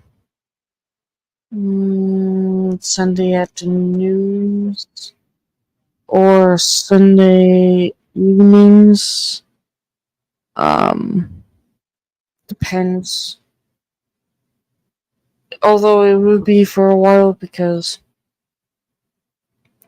I don't have everything set up for it quite yet. So it's kind of a special surprise. All I can say is there will be so far maybe 3 or 4 seasons. That's all I'm gonna say. So I'm gonna let that simmer for you guys to guess on what that is. Some of you already know. Fuck, there was another thing too. God damn it, Brian.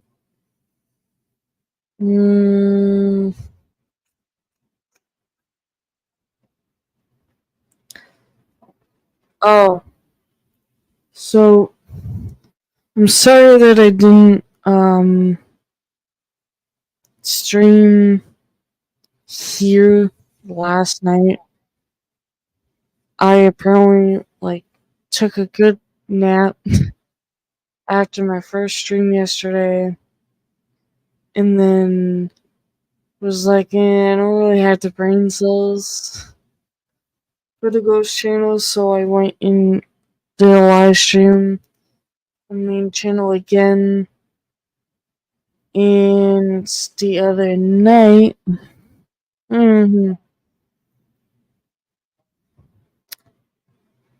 some shit happened to where I may or may not change just a tad bit on how I'm gonna run my channels. Although, to be honest with you, on the main channel, it's a little bit more tamed. Because, well, 7 years of doing YouTube on that channel. This is only 2 years, which feels a lot longer than that. But it is what it is. Can't really fix stupid. Can't fix fucking trolls. Not that it, upsets me or anything, but it's I don't understand why people can't just get along. Is that so fucking hard? Why do you have to wake up every day and just target somebody for no fucking reason? I don't understand. I had about 20, maybe 25 trolls in my YouTube side. It did get handled. I handled it pretty well. Cruel Thing also handled it with me. Because I was I had no moderators in my chat at the time. So I was just doing it by myself. I'm I should probably actually have someone come in to deal with it also. So I had about 2 people. But luckily enough, we ended up finding out that a lot of the accounts led to one person. Whoever that person is, they're going to be in trouble. Because we got some information. But also, if it wasn't for Fane, he did make my Twitch side more protective and more safer. But here's another thing, right? Most of you know about my first Discord server that I created in 2018. Had it for 4 years. It was awesome. I had a big community in it. It was very active. And you know what happened about it. So I decided having to recreate an account and asking people or someone that had a specific role to invite me into that server to see, how it's been going. It's been quite dead for a while. But whoever the freaking troll was decided to somehow find and get into my old Discord server. I still have no idea how the fuck he found it. But he ain't fucking coming into my goddamn Valhalla City server because you're barking up the wrong tree. If he were to. He has little buddies too. But like, the fuck? there's some people I'm thinking that I might know who it is, but not 100% sure. But also, it's like, I like, how would it make you feel if what you're doing to other people was happening to you? Because, like, that's so dumb. It's just childish games, you know what I mean? I'm so used to it, but it's like, it's childish. Very, very childish. But also, it's like, I don't know. It was just ridiculous. It really, really was ridiculous. But, like, the fact that they decided to come in and say that I'm racist and that I was quote unquote harassing somebody, I'm like, really though? Really? You're really gonna come in and start shit? When you know damn well you can easily go through my channel and see that I'm actually not racist and that I don't harass people. The only thing that happens on that channel is that if someone pisses me off or, backstabs me, manipulates me, something like that, I don't hesitate to step back. I don't hesitate to say what I want to say. And I will say it. Like, I have no problem doing that. But, like, doing that in my chat, bro? Come on. That's just childish. So, don't know what's gonna happen with that quite yet, but I'm gonna have to figure out certain things. Because I was actually trying to run this channel kind of a little bit similar with the main channel of being tamed. This is like halfway tamed, if you will. But it's like, what the fuck? Why can't we just get the fuck on? But besides all that fucking rant, sorry about the ranting. Let's see what's going on here. Because I'm very confused what the fuck Pat is talking about. A forest drive where evil cultists and terrifying monsters lurk, a weathered old graveyard roamed by the spirits of those interred centuries past, and an ominous house cursed during the Salem witch trials await on this journey through some of the most haunted places in Massachusetts. Let's jump right in.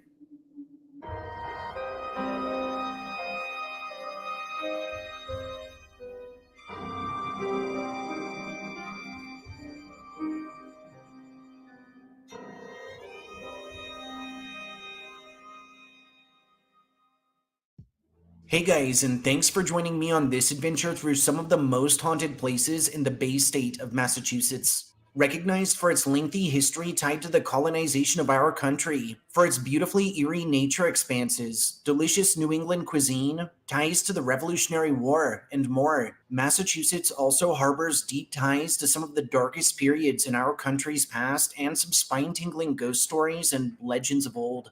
Are you sure you're ready to get rolling? Our first haunt takes us to one of the state's most popular nature expanses and into the depths of the Freetown Fall River State Forest. Yeah, I kind of figured he was gonna cover that. You already know Freetown. There was a podcast about it. Well, with Misha Collins. I almost wanted to say Michelle Collins. So sorry, Misha. Dear God.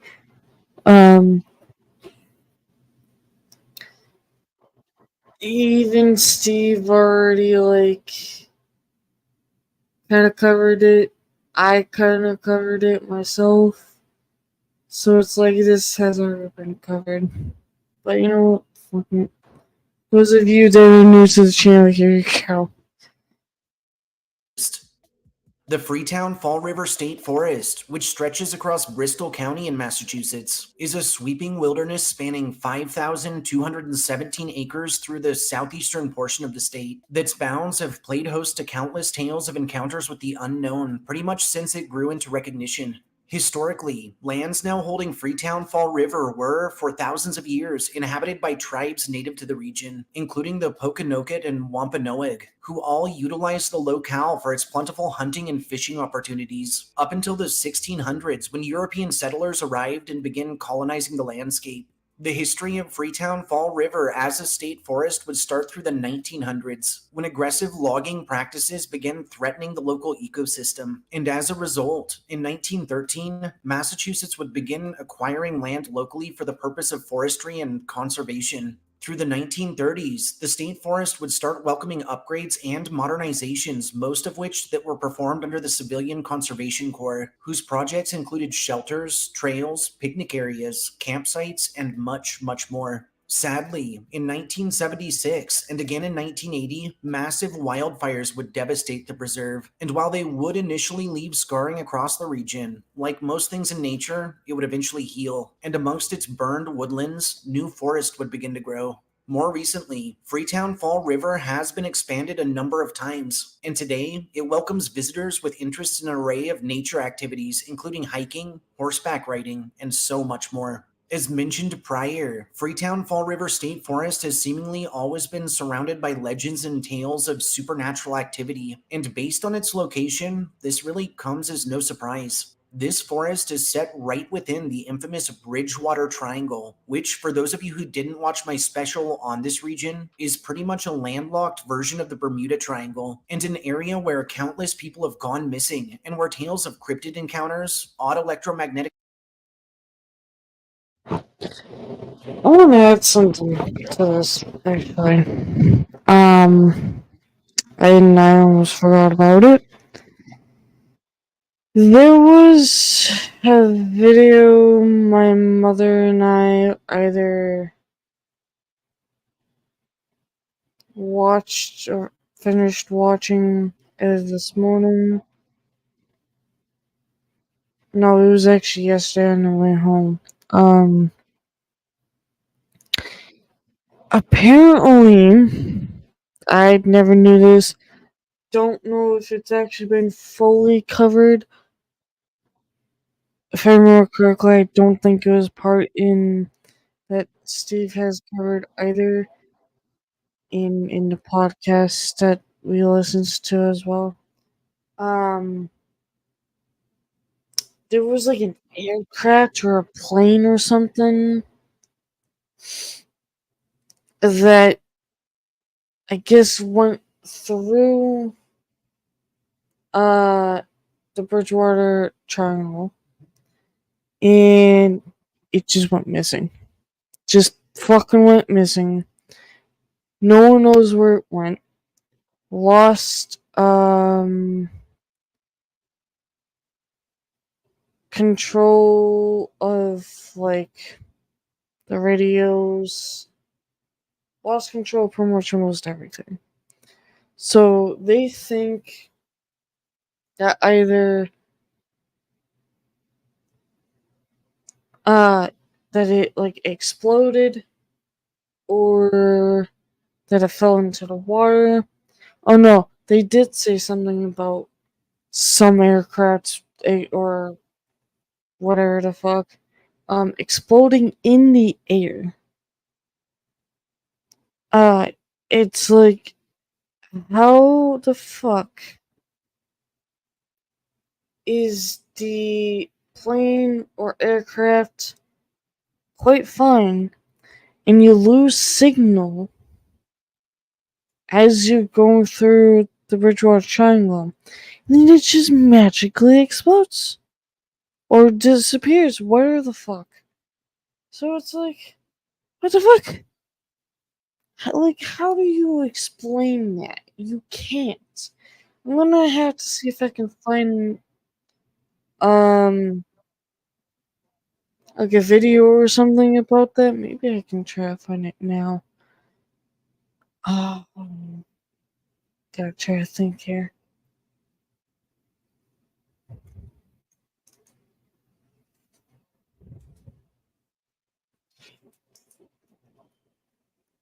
That sounded like it was right in my room. The fuck?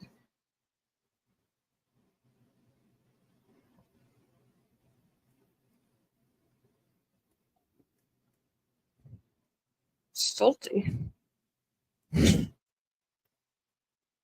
Unmasked stream. That obviously it's like the story game that they're doing, or a part of the story.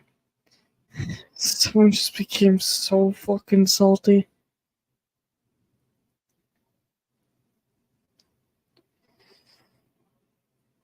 It's disappearing or exploding in the air.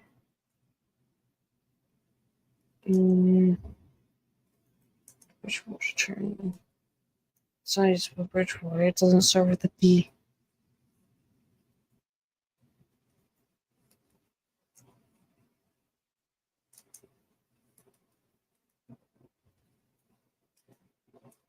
It's like, I know Bridgewater Triangle obviously has a lot of phenomena stuff, but it's like, how do you explain that?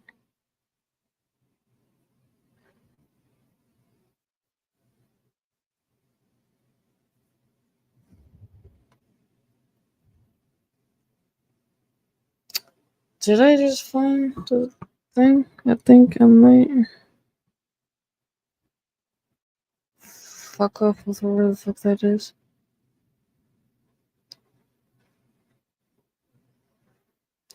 That one's talking about the Bermuda Triangle.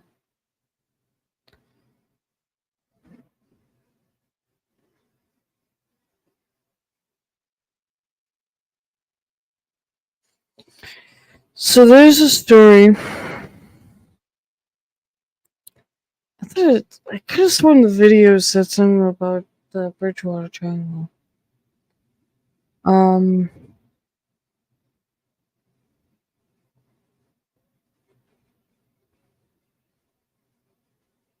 I wonder if the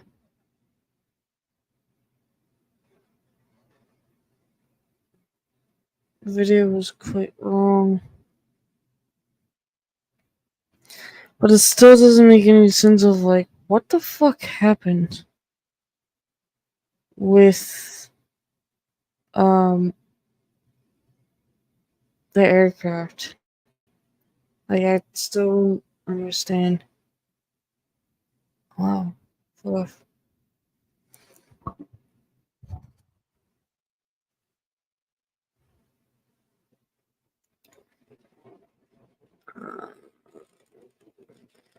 Oh, yeah.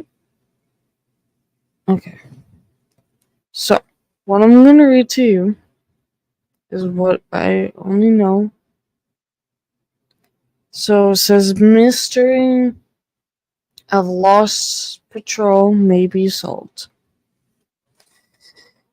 Treasure hunters working a corner of the Bermuda Triangle may have ended one of the deepest mysteries of the last 45 years with the announcement that they had found 5 World War II planes sitting on the ocean floor. So basically, right, is that the Bermuda Triangle is similar as to the Bridgewater Triangle, where, you know, from phenomena and shit happening, all that shit. If you are new to the channel and you don't know anything about it, either you can go research it or you can go back and rewatch the video that we've covered. So the aircraft TBM Adventures appear to be the missing Flight 19, the legendary Lost Patrol, in which 14 Navy airmen took off on a training mission on December 5th, 1945, and never returned. The disappearance of the 5 planes and their crew, as well as the loss of 13 more men, who later went to look for them aboard a 6th Navy plane, fueled the myth of the Bermuda Triangle as a virtual black hole into which ships and airplanes strayed only to vanish without a trace. I think we put one of the aviation's greatest mysteries very much to rest, by Graham Hawkes, Project Director of Scientific Search Project, said Friday, and if it's not Flight 19, then we've created another mystery of equal proportion. Eerie videotape taken by the submersible cameras at a depth of 600 feet shows the planes upright if they had simply come in for a landing, almost in formation. The cockpits of 4 of the planes are open and empty. All the Grumman torpedo bombers are apparently in good condition. The window shields and it says windshields, not window, and gun turrets remain intact. The 5 aircraft within a mile radius of each other. No human remains can be seen. That's a fucking mystery on its own, isn't it?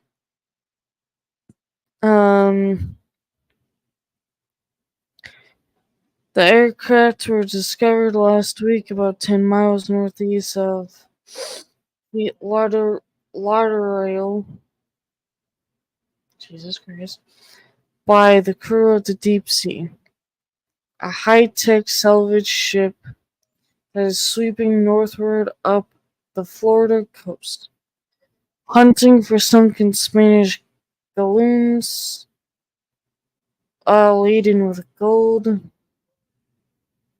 In 6 months, Hawk said, the treasure hunters have not turned up any gold, but they have located the wrecks of 114 ships and airplanes. Holy fuck. That's insane. But none of those ghostly finds or anything like what they came across within 24 hours last week. We've seen some pretty strange sights on the ocean floor, But it was with amazement and disbelief that we saw this, Hawks recalled. Mind you, this was written May 18, 1991 on special to the Times, the Los Angeles Times. Sorry.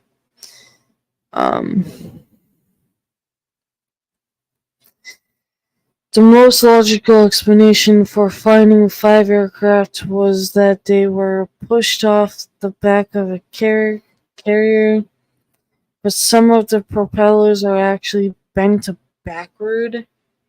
Fuck that.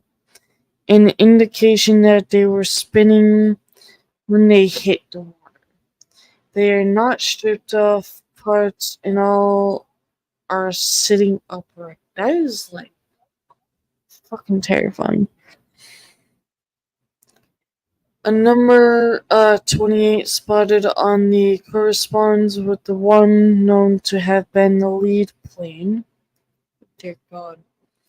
And while 144 TBM Adventures were reported lost off the coast of Florida, no other group of 5 ever vanished together. Okay. The discovery of the planes were made public Thursday when attorneys for the New York-based Scientific Search Project filed suit in federal court in Miami seeking title to the 5 aircraft. U.S. District Judge Kenneth Riskin granted the company temporary possession. Okay. But the treasure hunter's attorney, Barbara Locke, said that negotiations with the Navy have begun. We recognize that the Navy has an interest and that the chief value of the find is historical. Locke said. The legend of Flight 19 was popularized by the 1974 book The Bermuda Triangle, in which author Charles Berlitz cited the disappearance as proof that the area roughly bounded by Bermuda, Miami, and Puerto Rico was ruled by inexplicable forces that routinely swallowed ships and planes. In his 1977 film Close Encounters of the Third Kind, Steven Spielberg first shows the missing planes down in the desert. At the conclusion, depicts the airmen delivered to Earth by spaceship. The fuck? Okay. What is known about Flight 19 is only slightly less fantastic. Led by Squadron Commander Charles C. Taylor, the 5 planes took off from the Florida Lauderdale Naval Air Station, now an international airport, on a routine 3-hour training flight on which they were to fly over hens and chickens shoals in the Bahamas, 56 miles offshore. But during the flight, the airport tower received a frantic call from Taylor, who in a panicky voice reported, "We cannot see land. Everything is wrong. The ocean doesn't look as it should." That is fucking terrifying. I'm so glad I don't do a job like that. Fuck no. Definitely fuck that. Disorientated by bad weather and a failed compass, Taylor at one point apparently thought the Swarden had passed the Florida Keys and was over the Gulf of Mexico. He then ordered the group to fly east, thinking that was the direction to Miami. Eventually, desperate and low on fuel, Taylor ordered the other 4 pilots to ditch into the sea as soon as any one of the 5 was down to his last 10 gallons of gas. The fuck? Damn. Alright. Hawk said that while he and the deep sea crew often joked about the Bermuda Triangle, especially one morning in the early hours during a lightning storm, none of them believe that the area holds any mysterious powers. Okay. We've seen the seabed, and what we've learned is that all that is sunk is still there. He said, no mystery, things go down and they're there to be seen. Although there has been speculation that the 5 planes could be worth millions to museums if brought to the surface. Hawk says that the discovery may prove to be a financial burden. Interesting. We feel responsible for it, said Hawks, who hopes by next week to send remote vehicles with cameras down for a closer look at serial numbers to confirm the plane's identity. But we would definitely be better off if we found gold, he added. That's a little suspicious, don't you think? The planes could be brought to the surface with a barge, cranes, and special chemicals to preserve the aircraft, which didn't know even existed. About special chemicals to preserve an aircraft. Interesting. That's new to me. Robert Cravani, managing partner of Scientific Search Project in New York, told the Miami Herald, I know one thing. I would like the planes to end up in the Smithsonian Institute or the Naval Air Museum in Pensacola. Scientific Search Project in partnership with Deep Ocean Engineering Inc., a San Leandro firm, Leonardo, whatever fucking name it is, Lean something, firm that makes sophisticated sonar equipment and robotic cameras, represents the newest wave of ocean exploration as it sweeps over the historic New World trade routes at depths of 300 to 2,000 feet, according to Hawks. The technology has given us access to the ocean that has been denied to us forever. He said, if Atlantis is 10 miles up the coast, we'll find it. Damn. Okay. Well, apparently there was more to that fucking story. Fucking hell. That's all I can say is, got him.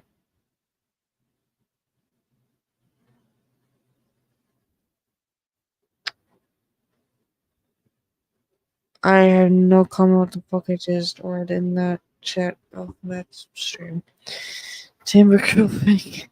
Energies, extraterrestrials, ghosts, demons, and other anomalies are a commonplace. Beginning through the 1960s, 70s, and 80s, and continuing into the present, there is actually a ridiculous amount of documentation surrounding cult activities through the area, including ritual circles, hooded figures, and shrines adorned with animal carcasses or blood. And many tell of encounters with cultists and with demonic abominations that are believed to have been summoned to the area through the aforementioned party's dark practices. One more famous story from Freetown Fall River surrounds the 1978 discovering of the body of Mary Lou Arruda, which was tied to a tree in the middle of the woods. Later, after multiple trials, one James M. Cater was convicted for her abduction, and to date, it's told that the spirit of Arruda remains, forever lurking within the forest, in search of vengeance.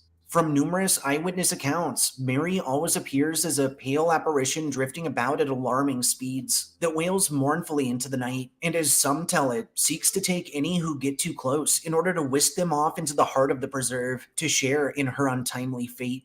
Investigations of the forest have yielded high EMF levels in the complete absence of electricity, and EVPs captured in audio and video recordings, and some have told of disembodied voices, ghostly figures, and of the constant feeling of being watched or followed.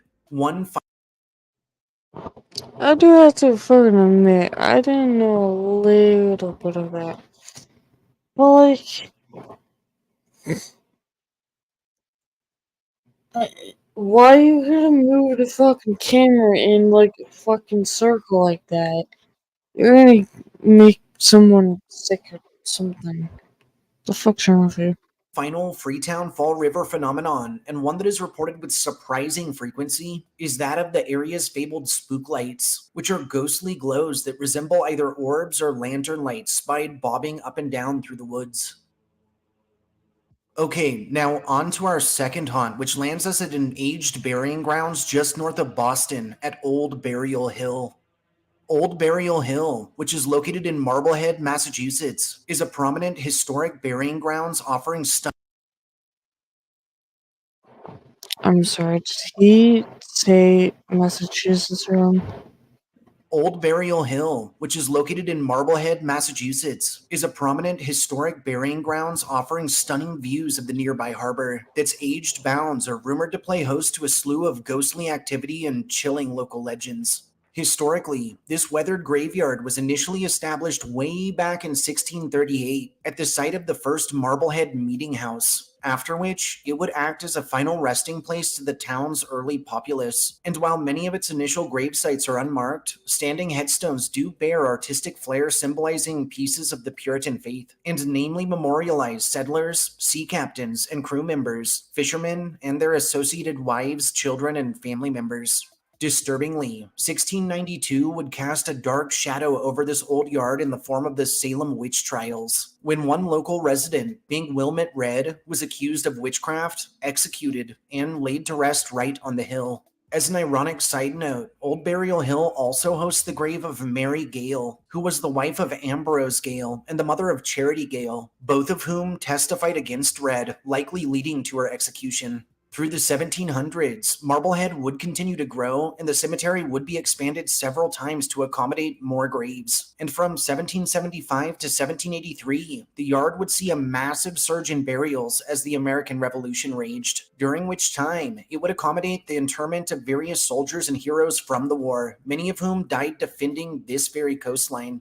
Notable interments from this era include General John Glover and Joseph Black Joe Brown, who is not pictured, and who was actually the owner of the popular bar, Black Joe's Tavern. Through the 1800s, while Burial Hill would continue to serve its purpose as a cemetery, it would also begin to gain renown as a historic landmark. Through the 1900s, it would begin welcoming an array of visitors and those interested in learning more both about the town's past and the lives of the people who built it. And through the late 1900s and early 2000s, the site would be cherished as a local hotspot for historians and tourists alike. More recently, in 2009, the Old Burial Hill Committee was officially established and continues to focus their efforts on the restoration and preservation of the yard. In the present, Old Burial Hill remains open to the public, welcoming all with an interest in its historic offerings, and is growing into something of a proving grounds for local daredevils and teens, as well as a research site for paranormal investigators due to its purported ties with the supernatural.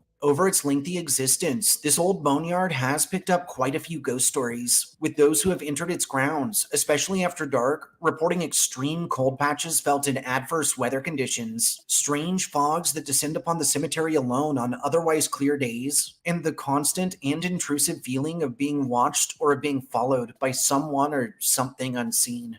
One famous name that took an interest in Old Burial Hill is none other than the late but highly esteemed science fiction and horror writer H.P. Lovecraft, who has since become massively famous in recent times for his stories regarding the mythical god Cthulhu, and for various other legends usually regarding New England. Eerily, some who have visited this graveyard have reported sightings of Lovecraftian denizens, hominid monsters beyond human comprehension, that roam the area after dark, likely searching for any foolish enough to stay out just a bit too late in order to drag them off to God knows where. One of the hill's most popular ghost stories tells of the spirit of the aforementioned Wilmette Red. Now, encounters with her manifestation usually go one of two ways, with witnesses reporting either a beautiful young woman in old-fashioned clothing who is there one moment and gone the next, or as a terrifying witch-like figure that drifts unnaturally across the expanse, chasing any who cross her path. Lastly, several investigations of the hill have yielded high EMF levels, chilling EVPs, and hits on communicative devices such as Ouija boards. Some tell of disembodied footsteps, screams, and of otherworldly sounds on the winds, and other common phenomena include shadowy figures spied rising from graves, and instances of vehicles parked near refusing to start, leaving their drivers and passengers stranded amongst the headstones under a rapidly fading daylight. Number 3 takes us to the south of Boston and on a drive along the infamous Ghost Road. Ghost Road, or officially Harlan Street and Green Street and the connected Green Lane, which cut through an area between Canton and Milton in Massachusetts, are a series of forest-enshrouded stretches that have grown wildly in infamy, following local reports of run-ins with the inexplicable and downright terrifying. Historically, Canton, Massachusetts, which originally acted as part of Stoughton, was first established in 1797, and its name, which was derived from the Chinese city bearing the same moniker, embodied the township's significance as an important trade hub with Boston through the 18th century. Notably, in its earlier years, Canton's economy was primarily agrarian and focused namely on cranberry cultivation. However, over the years, its industrial landscape expanded significantly through the 19th century, and it would accommodate factories that produce shoes, paper, and metal products. Additionally, its placement along the railroad lines would only further contribute to its steady growth. Today, Canton has transitioned into a suburban community with a diversified economy, and it plays home to various major corporations and research institutions, while still preserving its historical heritage. On the other hand, Milton, Massachusetts was once part of Dorchester and would gain its independence in 1662, after which its early economy relied heavily on agriculture and fishing, with its proximity to Boston resulting in it growing into a popular summer destination for wealthy citygoers seeking a retreat from the hustle and bustle of their urban lives. While Milton would also experience growth through the 19th century, particularly in the textile and shoe industries, its agrarian roots would remain intact. In more recent times, Milton has evolved into a mainly residential community with a strong emphasis on education and the arts, and plays home to several colleges and universities, as well as to a slew of cultural institutions that only further enrich its community. Now, this is where things get a little blurry. After talking to various locals, it would seem the legendary Ghost Road is primarily considered to be Harlan Street. However, other stories claim occurrences stretch all the way over to Green Street and Green Lane, which lie just a short skip to the west of Harlan. Whatever the case, the two streets are somewhat similar and share identical biomes, so I figured I'd just throw that out there as a blanket statement. As local legend has it, the Ghost Road, or roads, were built over former Native American territory and several burial grounds, and it's said the whole of the region may be cursed or possibly haunted by the spirits once tied to its land. Incidentally, those who have traveled Ghost Road, especially at night, have reported a host of odd occurrences, including extreme cold spots felt in adverse weather conditions, disturbing voices heard spontaneously through car radios, and the constant feeling of being watched by someone or something unseen that lurks just beyond the forest. The most famous Ghost Road ghost story claims that long ago, a family was either killed in a car accident or was murdered near. Chillingly, the apparitions of this family, which include adults and several children, have been sighted slowly making their way down the road, especially on moonlit nights. And while the spirits of some old family might at first sound a lot less scary than some of the other apparitions we've covered, conversely, those who have witnessed these specters have described them as unsettling, with some documenting being overcome with a strong feeling of dread, as if these entities want to do them harm or are in some way dangerous. Also reported throughout the area are encounters with terrifying cryptids from native lore, including Sasquatch, Wendigo, Skinwalkers, Dogmen, and more, and some tell of coming across ritual sites suggesting possible cult activity. Lastly, a number of local teens and social media personalities that have traveled Ghost Road have conducted a range of paranormal investigations, which have yielded high EMF levels, chilling EVPs, and hits on spirit boxes, while others have reported instances of personal possessions that go missing and turn up later further on down the road in places they have not yet visited. And on to number 4, which has us checking in at the legendary Longfellow's Wayside Inn. Longfellow's Wayside Inn, which is placed in Sudbury, Massachusetts, is a ridiculously old, historic lodging that's grown wildly in fame over its lengthy lifespan, and its aged corridors set the scene for some of the state's most compelling paranormal activity. Historically, the Wayside Inn dates all the way back to archives written up in 1686, and though this is generally accepted as its date of establishment, in reality, it's simply the earliest record still surviving, and the inn very well could have existed long before this year. Later, in 1716, archives detail the granting of an inn license to an innkeeper by the name of David Howe, who would run things for a time before passing the family business off to his son Ezekiel, who in turn would actually go on to fight in the Revolutionary War alongside the Sudbury Minutemen.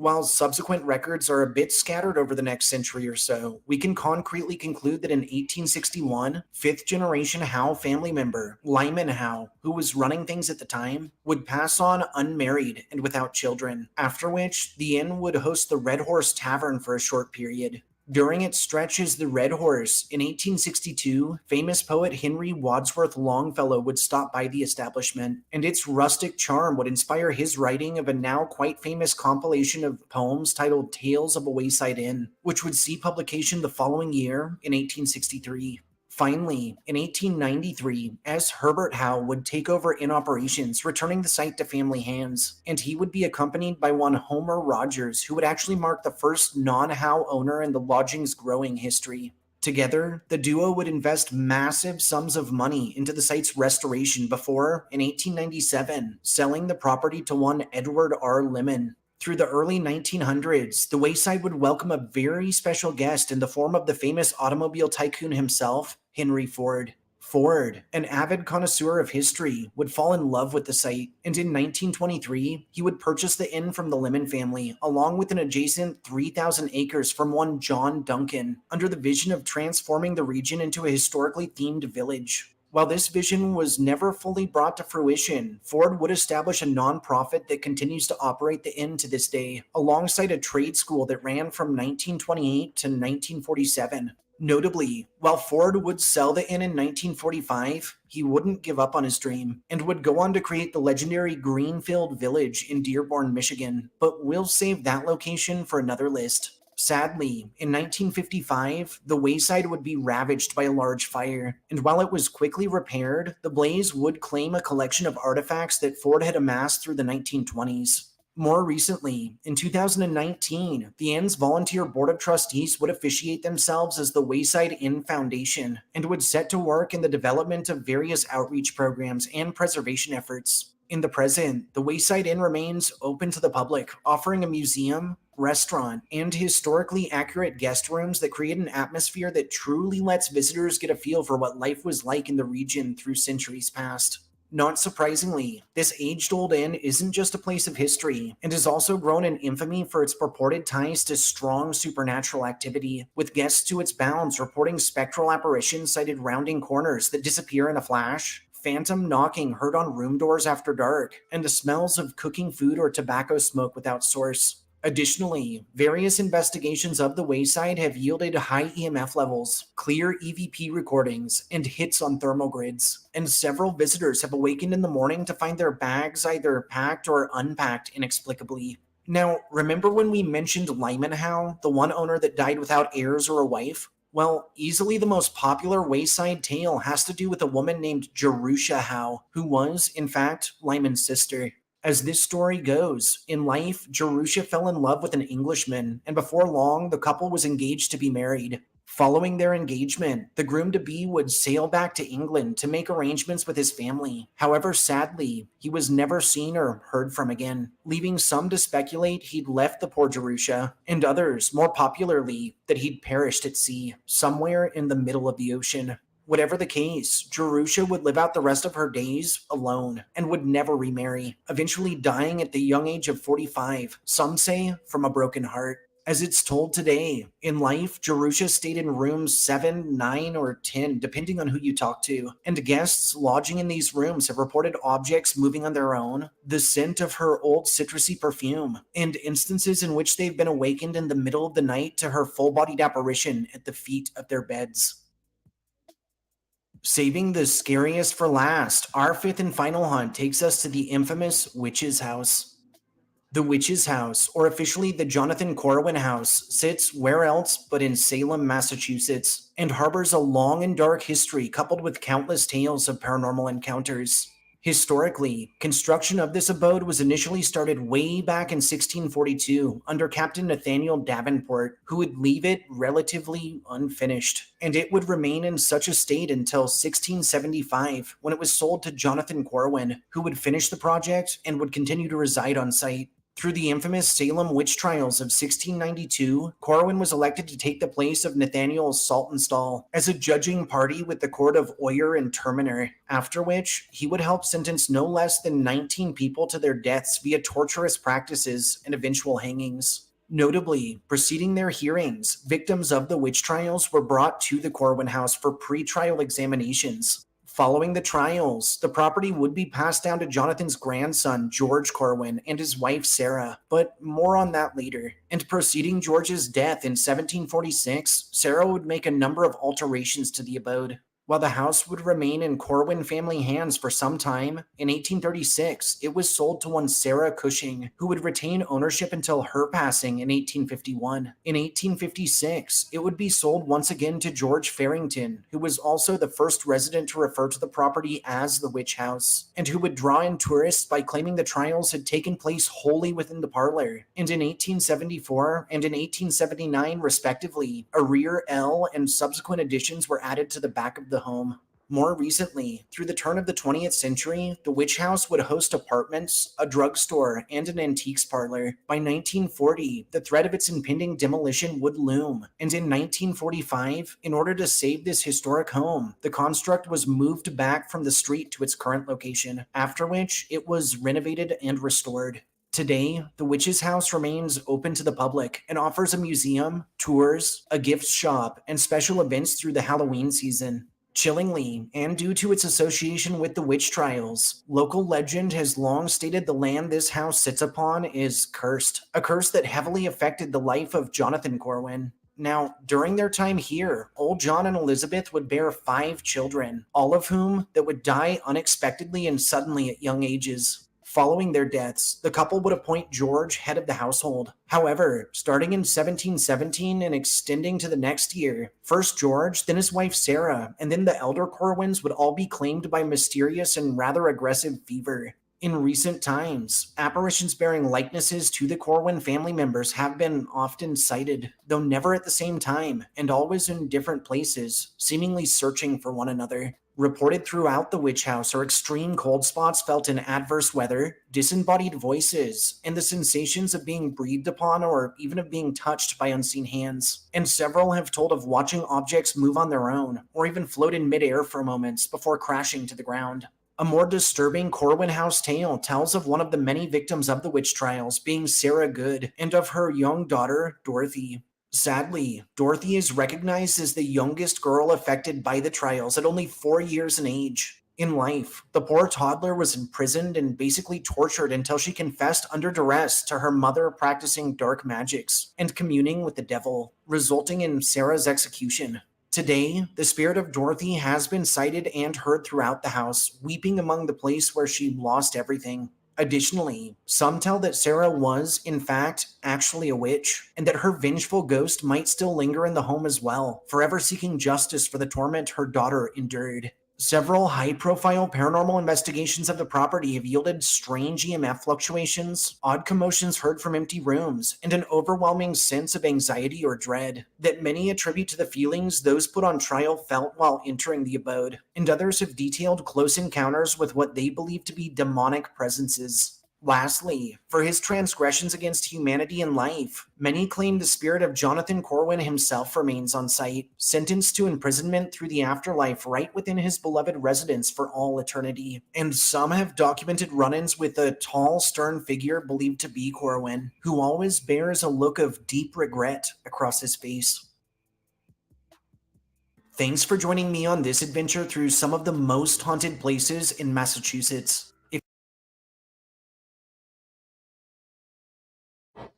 First of all, damn.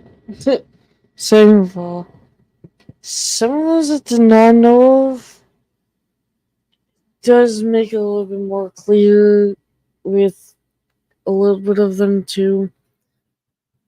But I do like the fact that he added some things that I don't think was ever covered, especially as far as like Freetown Forest, basically, the Bridgewater Triangle. Didn't know about the fucking lady in the tree, for one thing. I didn't know about a voice luring, people into the water, whatever the fuck. Something similar to that. Did not know about the last thing. Good to know. Which, how the fuck can you know what a face of a spirit saying something about some deep regret? Whatever the fuck they said. But like, some of those did kind of fascinate me more. But it's like, some of that I did not know of. Get to fucking know, I guess. Kind of glad I chose that video. I think it just randomly popped up in my feed, and I'm like, you know what? Fuck it. I'm gonna share it. I do have to say though, I don't know where the dude is from, but like, it's that Hasty, Massachusetts. Not trying to like be mean or anything, but it's like, I don't know where he's from. I'm curious on where he's from. There were certain words that I noticed, and I'm just like, the fuck? But then there was like a lot of other things that I'm just like, the fuck? Kind of a thing. Especially, like I said, with the last one. I mean, to be honest with you, I don't recall someone named Dorothy. But it's like, okay. She was accused of being a witch. Maybe she was a witch. I don't know. Nobody can confirm, and that right there is bothering the shit out of me. I've been staring at that the entire fucking time. I don't know how to fix that, which I feel like some of this was like moved in a way. And I liked it. There was another thing I wanted to say. I didn't know that the so-called ghost road, that there was an entire family that died. Did not know about that, so that's something new to me.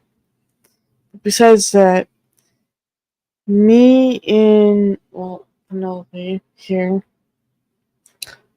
were at a park,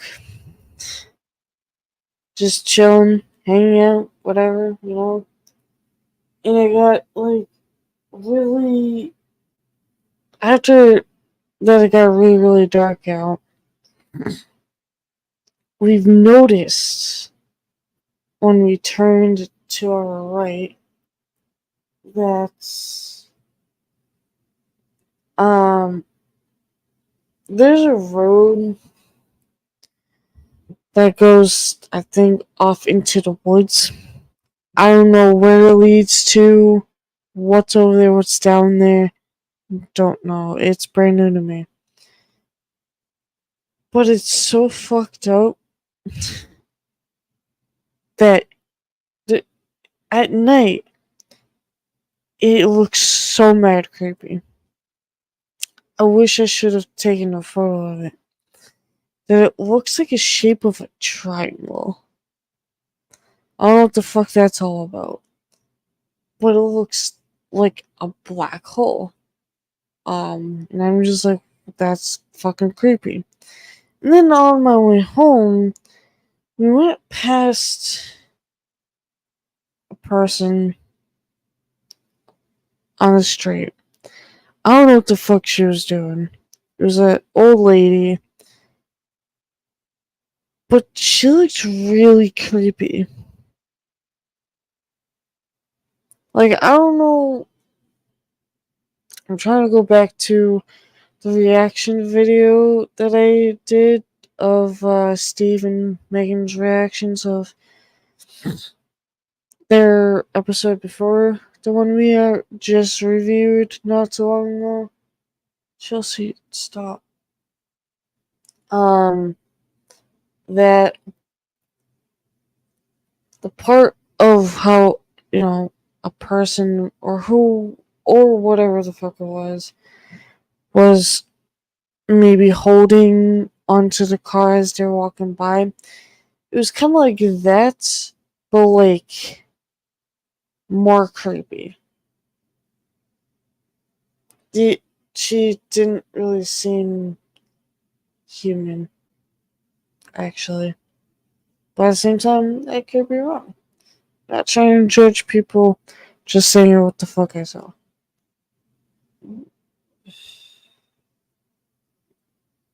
I got freaking Chelsea messaging me the most dumbest shit possible. She's driving me nuts, I swear. Also, mind you, apparently her cat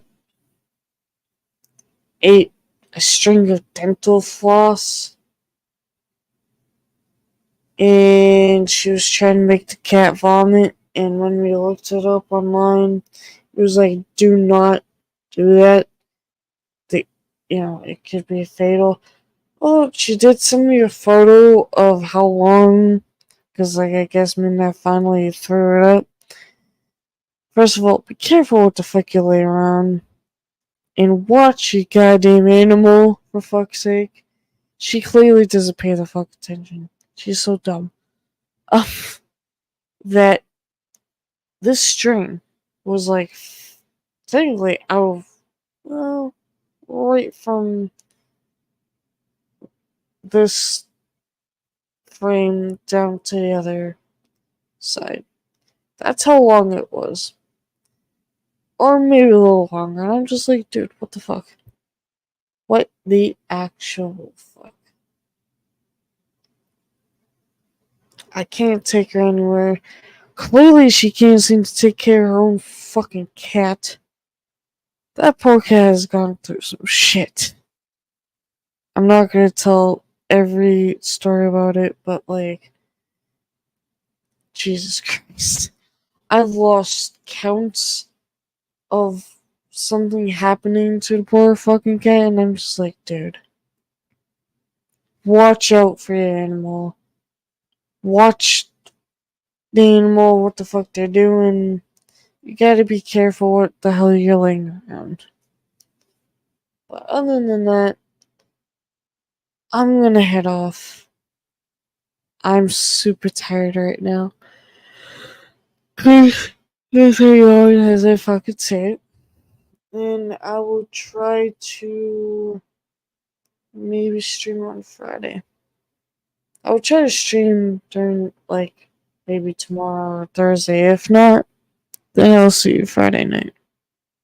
Otherwise, I gotta think on some outro thing. I'll see you guys next time. Have a good one.